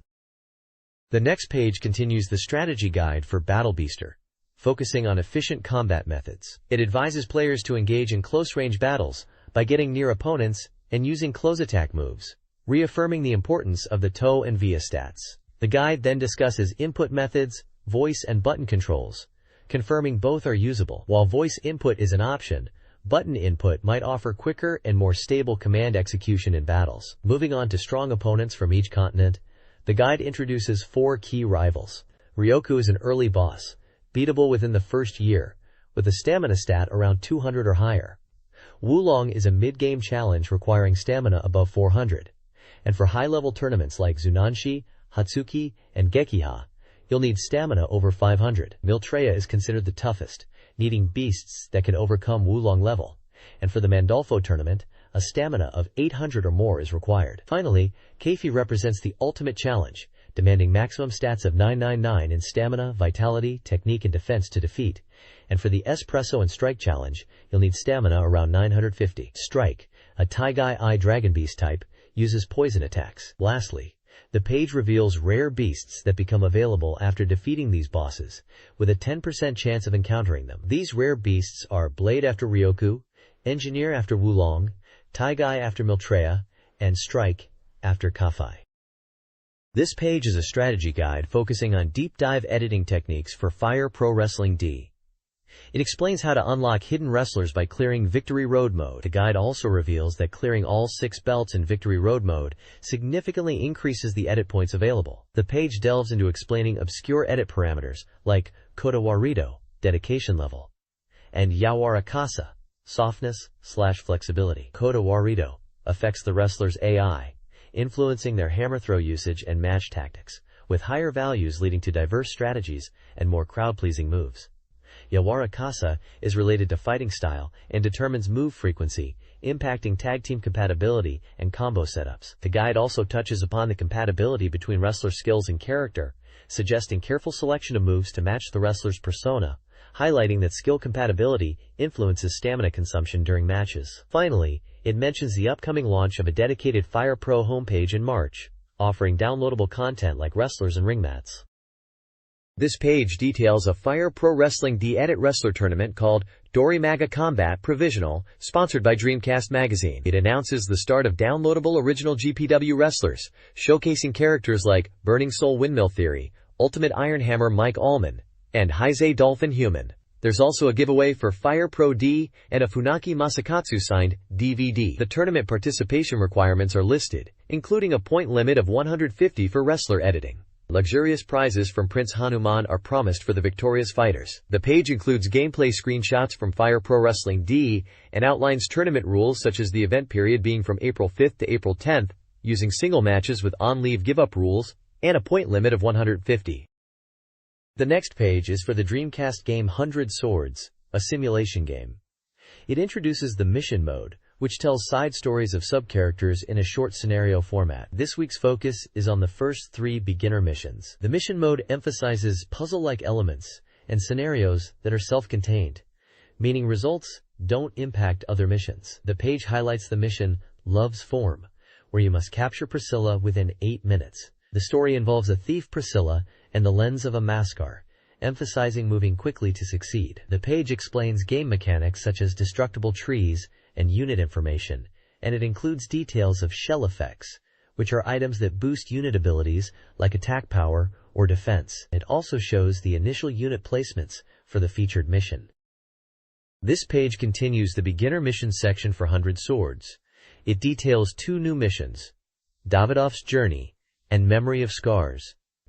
In Davidoff's Journey, you control Davidoff and must navigate him to Point 7 to find a flying boat and rescue Lenz, who is trapped amongst trees. You need to be quick, as Lenz is in danger of falling into a pit. Success requires reaching Point 7 within 5 minutes, rescuing Lenz at the ruins, and ensuring Lenz survives. Failure results from the death of either Davidoff or Lenz. Memory of Scars focuses on finding Davidoff, who possesses the ability to be unseen by enemies. He's being targeted by the Great Earth Plus faction. The mission is to locate Davidoff on the map and defeat the Great Earth Plus forces. Utilizing Davidoff's stealth is key. Ditchable. Victory is achieved by finding Davidoff in under 5 minutes, defeating Great Earth Plus, and keeping Davidoff alive. Failure comes from the death of either Great Earth Plus or Davidoff, or exceeding the time limit. The page also briefly introduces the Battle Royale Network mode, emphasizing 4-player battles against others online, encouraging players to test and improve their skills. Finally, it explains the secret talk function, or private messaging, within the game's chat. It details how to send private messages using commands, and the Rumu feature. The page concludes with a call for reader feedback, questions, and fan illustrations related to 100 Swords and its network features. This feature focuses on player development in Sega Worldwide Soccer Manager 2 through overseas training. It recommends 12 locations, each linked to a fictional club and coach, optimizing player growth based on training location and coach. The guide details training costs, improvement types, e.g., power, ability, ideal durations, and training focuses. Locations like Lagos FC, stamina for FW, Milano FC, well-rounded, and Roma FC, technical/GK skills, are highlighted. Others target specific skills, such as Amsterdam FC, kicking tactics, Marseille FC, OMF passing, and Moscow FC, GK jumping. Boca FC, FWOMF dribbling, and Rio de Janeiro Santos FC, broad improvements, are also mentioned. The article provides strategic guidance on selecting training locations and coaches to efficiently develop players.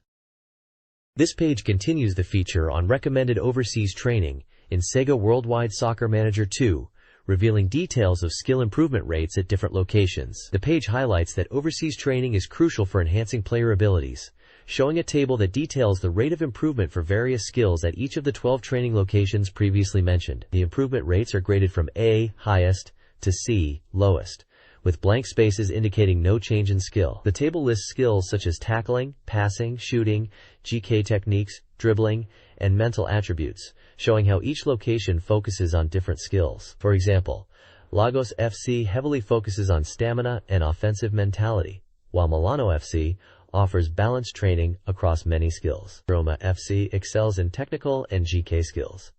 Amsterdam FC is good for kicking and tactical skills, and Marseille FC improves OMF passing ability. Moscow FC is for GK and jumping skills, Boca FC for FW/OMF dribbling, and Rio de Janeiro/Santos FC offer broad improvements. The text explains that there are 3 types of overseas training: limit ability improvement type, real ability improvement type, and average type. It emphasizes choosing locations strategically based on desired skill improvements for players. The screenshots show in-game menus and player profiles related to training and player development. There's also a section about Saskatsuku homepage, suggesting online features where players can test their club against other players. This page focuses on the Dreamcast game Guru Guru Onsen, Spinning Hot Springs. It covers updates like the Hot Springs Broadcasting Station and Hot Springs Talk features. It also discusses a mahjong tournament held last December and an online match against pro players that was affected by illness. Director Uhara shares development updates, including his involvement in the Sakura Wars 3 celebration and progress on the upcoming Onsen 2 provisional. The page features a Q&A, where the director playfully deflects questions about in-game mysteries. It also promotes a giveaway of handmade pottery created during a location trip, with applications accepted via postcard, along with details about Onsen 2 provisional. Images of the pottery prizes are included. This page is all about Phantasy Star Online version 2, highlighting the pursuit of the ultimate gear before its release. It teases powerful new weapons with shrouded acquisition methods and names, hinting at event-limited availability. They showcase weapons like the Twin Brand, a double saber renowned for its photon blades and multi-hit capabilities, and the Holy Ray, a versatile light rifle usable by both rangers and hunters, boasting a paralysis special attack. The page includes a PSO Regol Kenkyukai fan section, featuring player artwork and helpful gameplay tips. It explains how to use the R trigger in cities to view player levels and language settings, and how guild card prefixes help identify players from different regions like US and Europe. There's a symbol chat segment and instructions for readers to contribute to the RAG section. Finally, contact information for reader submissions is provided. This page focuses on mastering combo techniques and leveling up in fighting games, particularly Guilty Gear X. There's a section where the editorial team discusses their play experiences. A portrait feature spotlights Soul Bad Guy. The Guilty Gear X gallery presents fan-submitted illustrations organized by Japanese prefectures. This week's Instant Kill segment highlights instant kill moves. An apology is included, seemingly regarding delays in the instant kill content delivery. The page also mentions Dreamcast features, such as VGA output, broadband, data communication, communication apps, and arcade stick compatibility. Finally, the price of 5,800 yen and a December 14, 2000 release date are listed for the magazine.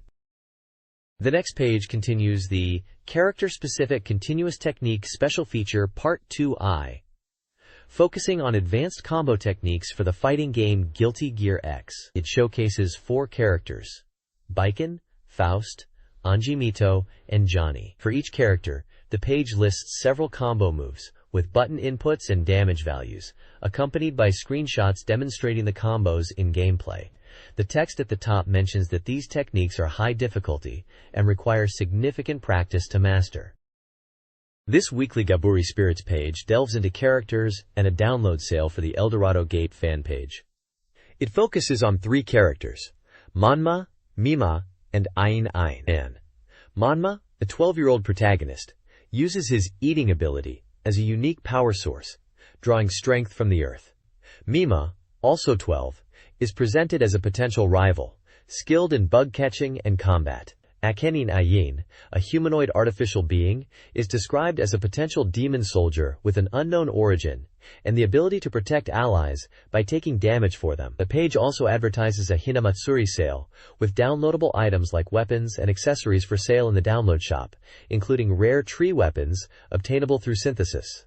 Quote, "This page is advertising a special campaign for the Game Boy Advance version of Choo Choo Rocket. It's a puzzle-solving contest where players who clear 2,500 puzzles by June 30th can enter a draw to win a trip to Kennedy Space Center in Florida." The advertisement emphasizes the GBA version of Choo Choo Rocket being based on the Dreamcast hit, highlighting its puzzle gameplay and the fact that up to 4 players can play. It mentions that the GBA version has all the modes from the Dreamcast version and more. The page describes Florida and Orlando as tourist destinations, highlighting Walt Disney World and Universal Studios Orlando as popular attractions, linking these to the Kennedy Space Center prize. To enter the contest, players need to solve all 2,500 puzzles in the GBA game, get a password at the ending, and send it to Sonic Team at a Tokyo address by June 30th, 2001.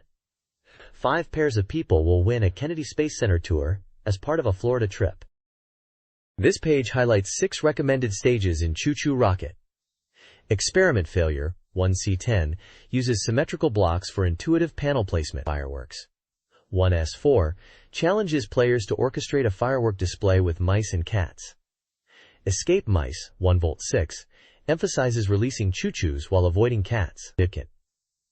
Vacant house, available, 1V 16, uses vacant rooms to trap cats. Shogi board, 1Y11, encourages observing choo-choo movement before panel placement. An interview with planner Takafumi Kaya reveals the Game Boy Advance version is a port of the Dreamcast game, featuring 2,500 puzzles, selected from 17,000 user-created stages. The development took about 3 months, and the single-player experience was a key focus. Kaya enjoyed the process of reviewing user-created puzzles. This page presents more of Sonic Team's recommended super difficult stages for Choo Choo Rocket. It emphasizes that these stages are intricate and require careful timing and courage to navigate through lines of cats, with the goal of guiding choo-choos to a single point. Stage 1, Slipping Through Cats, features dense lines of cats requiring players to bravely time their entry and navigate the choo-choos through. The hint suggests pushing from the right side. Stage 2, Flowing Noodles, has a complex layout with the rocket in a fixed location and cats forming lines. The advice is to concentrate on choo-choo paths once the cat lines are understood. Stage 3, Can You Clear This?, features cats circling the center, except for one, demanding skillful navigation. The tip is to gather the choo-choos effectively. Stage 4, Shortcuts, Detours, begins with the rocket facing away from the choo-choos and cats moving towards the rocket, requiring players to consider both cat and choo-choo paths. Stage 5, Great Confusion, has numerous cats that might overwhelm players. Observing cat movements is crucial as there's only one clear route to guide all choo-choos along. The page also provides a hint for puzzle mode, suggesting that stage titles themselves offer clues for panel placement. Finally, it mentions that the Game Boy Advance version of Choo Choo Rocket has a slightly faster game speed, but players can adjust it in the options to match the Dreamcast version. This page is advertising 2 Phantasy Star Online guidebooks. The first is the Phantasy Star Online Perfect Guide, touted as the strongest book, packed with valuable data and information for all hunters. It covers character creation completely, thorough strategies for all areas by class, many Hunter Guild quests, detailed item lists including special weapons, and a special developer interview. It's a 272-page, full-color, a 5-sized book priced at 1,800 yen plus tax. The second guide is the Phantasy Star Online Navigation Guide, which emphasizes that the exploration of Planet Raggle starts here. This 112-page, full-color A5 guide for 1,200 yen is packed with valuable strategy information for hunters to utilize effectively. It details everything from character creation to network connection, useful information for both online and offline play, thorough early game strategies, basic training methods, and abundant data on weapons, items, and enemies, alongside technique explanations. The next page features a special feature titled Game Industry Design, Now the World of Unknown Design. The page explores the design aspect of game consoles and peripherals. It asks, what kind of design is involved in the products surrounding games that are mass-consumed, and what kind of design decisions are made for games, promising to show the design process for game-related items. The page showcases various images, including classic consoles, Dreamcast consoles and controllers, and sketches of gun-type controllers, highlighting the evolution and variety in-game hardware design. The page seems to be an introduction to a deeper exploration of game design in the magazine. This page continues the feature on game industry design, focusing on excellent products and excellent industrial design. It discusses how industrial design, initially prominent in mass-produced goods like cars and electronics, has become crucial in Japan's industry to enhance product value. The article highlights the growth of industrial designers in Japan, making it a major force in the field globally, mirroring Japan's economic power. The page questions what constitutes good design in games, particularly from a consumer perspective. It raises questions about the ideal form of arcade game cabinets and the optimal layout of levers and buttons on controllers, suggesting these are key considerations within industrial design for games. The article references the T-type Ford and its functional beauty as an example of design driven by function, hinting at the principles being explored in game design. The next page continues the discussion about business and industrial design, highlighting the connection between good design and product sales. It uses examples such as Coca-Cola, described as having a beautiful bottle shape reminiscent of a woman's figure, and the Minolta Alpha 7000 camera from 1985, praised for its user-friendly design and innovative features that made it a global hit. The iMac is also mentioned as an example of a product with a rich color variation and semi-transparent rounded body, transforming the image of personal computers in offices and homes, and winning the Good Design Award in 1999. Moving on to trial design, the page discusses how design evolved from purely functional to considering style and consumer desires, referencing the shift from the basic Model T Ford to valuing style in cars. It transitions into ergonomic design, exploring the concept of less tiring chairs, and how ergonomics aims to minimize strain in tasks, especially relevant to office chairs. It illustrates this with two chair designs, one focusing on back support and natural posture, and another simpler design noting that while compact and easy to store, it may be less suitable for long work periods. The Dreamcast controller's design evolved through several phases. Initially, the goal was a compact controller with analog directional buttons, inspired by the Saturn controller. Designers then explored a rounder form factor integrating the VM, edging closer to the final design. A radical wing-shaped design was tested, but rejected for its complexity. The design process then shifted to an asymmetrical grip and bottom-exiting cable, improving ergonomics. The finalized controller prioritized ease of use with curved grips, strategically placed triggers, and 4 buttons. These design choices considered weight distribution and hand posture, leading to a comfortable and user-friendly experience. The 4-button layout, a key change from the Saturn, was a critical decision. The inclusion of a cable storage groove further refined the design. This page looks back at the history of games and design. It starts in the 1970s, highlighting the rise of home consoles from arcades, mentioning Space Invaders as a key title. Moving into the 80s, it references Nintendo's Game & Watch and Famicom, NES, alongside arcade hits like Pac-Man and Exevious. Sega's early consoles like the South Carolina 1000 and Master System are noted, as is the evolution of controllers and the introduction of CD-ROM technology for consoles like the PC Engine, TurboGrafx 16, and Mega Drive, Genesis, with its Mega CD and 32X add-ons.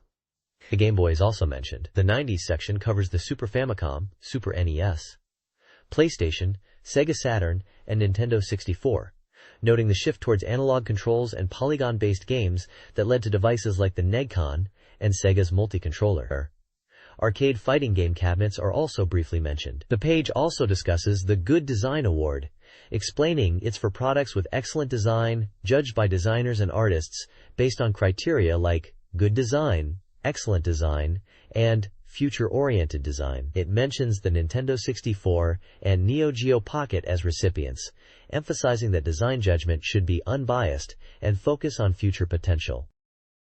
Sega's arcade cabinet designer, Mr. Hara Ryoichi, emphasizes that excellent cabinet design is crucial for both gameplay and attracting players. The cabinet serves as an interface enhancing the gaming experience, with a focus on the feel of controls and the immediate visual communication of the game's genre. The article then traces the evolution of Sega's cabinet designs. In the Sensory Game Dawn period, 1985 to 1987, games like Outrun and Thunderblade showcased early sensory immersion. The Sensory Game Golden Age, 1988 to 1990, brought Galaxy Force and the R360, pushing the boundaries of immersive gameplay with moving platforms and full 360-degree rotation, respectively. A photograph of a vibrant arcade showcases the context of these designs within a lively game center environment. Arcade game design prioritizes unique experiences distinct from home gaming, aiming for interfaces you can't play at home, focusing on a family environment. Metal games, inspired by Las Vegas, sought a high-class atmosphere, evolving from a strictly glamorous image to a less restrained feel. The evolution of arcade offerings is centered on delivering unique, irreplaceable experiences.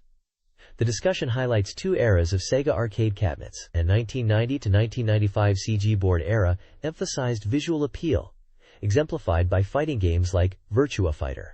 The 1996 present era, the second sensory game era, emphasizes sensory immersion. This era features games like Samba de Amigo, the Neo-Emi cabinet, Derby Owners Club with its relaxed setting, and Star Wars Racer Arcade, designed for immersive user experiences and traditional cabinet design. The next page is a feature focusing on the Dreamcast game, Mobile Suit Gundam, Federation vs. Zeon.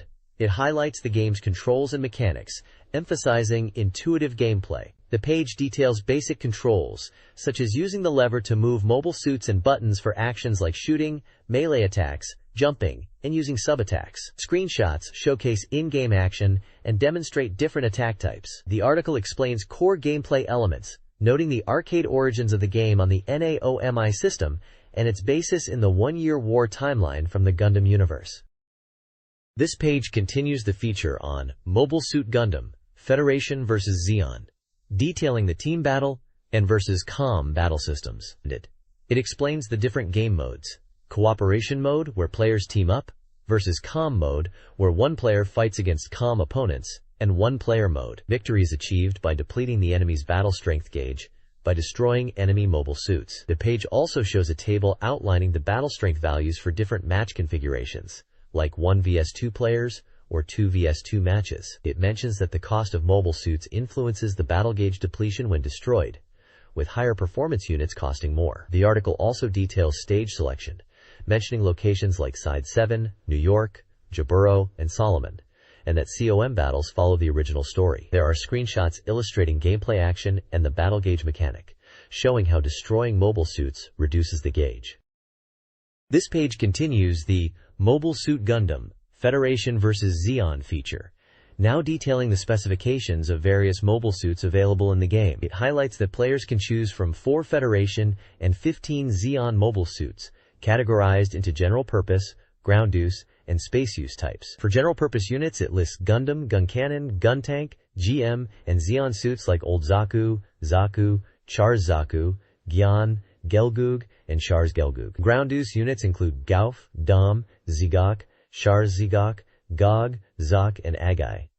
Space use units are Rikdom and Zeong. The page provides detailed stats and weapon information for the RX-78 Gundam, RX-77 Gun Cannon, RX-75 Gun Tank, and RGM-79GM, including cost, durability, defense, lock-on range, and movement speed.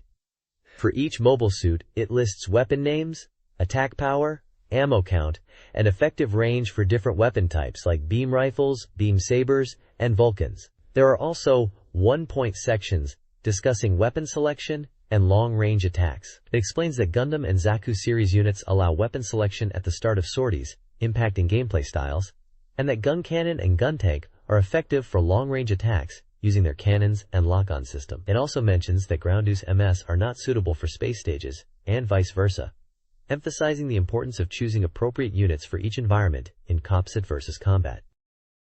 This page continues the feature on Mobile Suit Gundam, Federation vs. Zeon, detailing more mobile suits. It showcases the MS-05 Old Zaku, the older model Zaku, noting its slightly lower durability and suitability for advanced players.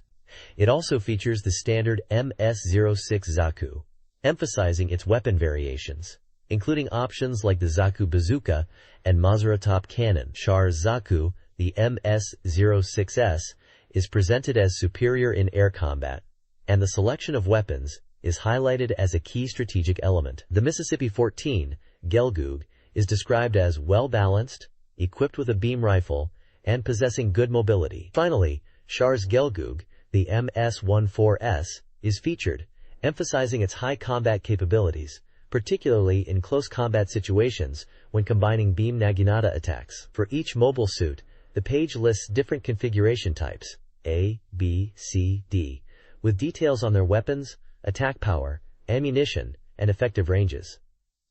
A 1-point section discusses the advantage of weapon switching in combat, creating slight openings for attack. Another 1-point section talks about recreating famous scenes from the Gundam anime using the game's combat system, referencing a specific scene with Char's Zaku. This page continues the coverage of Mobile Suit Gundam, Federation vs. Zeon, and presents more mobile suits in detail. The MS-15 Gyan is highlighted as a close combat unit with great mobility, armed with needle missiles, a beam saber, and a unique hydro pump. The MS-07B Gauf is also for close quarters fighting, featuring the Heat Rod, a 5-barrel machine gun, and a heat sword. The Heat Rod can be used in conjunction with melee or shooting actions.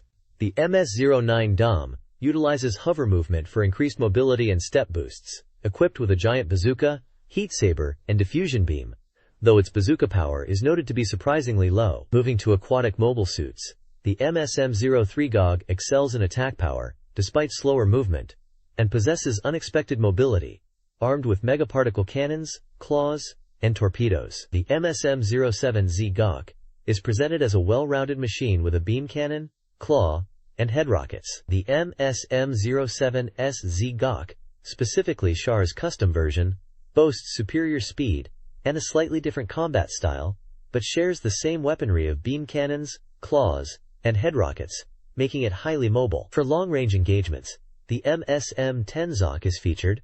Although slower, it's designed for artillery support with megaparticle cannons, claws, and head megaparticle cannons, and has a very long lock-on range. Lastly, the MSM-04 ACGAI is described as a fast-moving, low-cost unit suited for close combat with head Vulcans, claws, and rockets, ideal for hit-and-run tactics.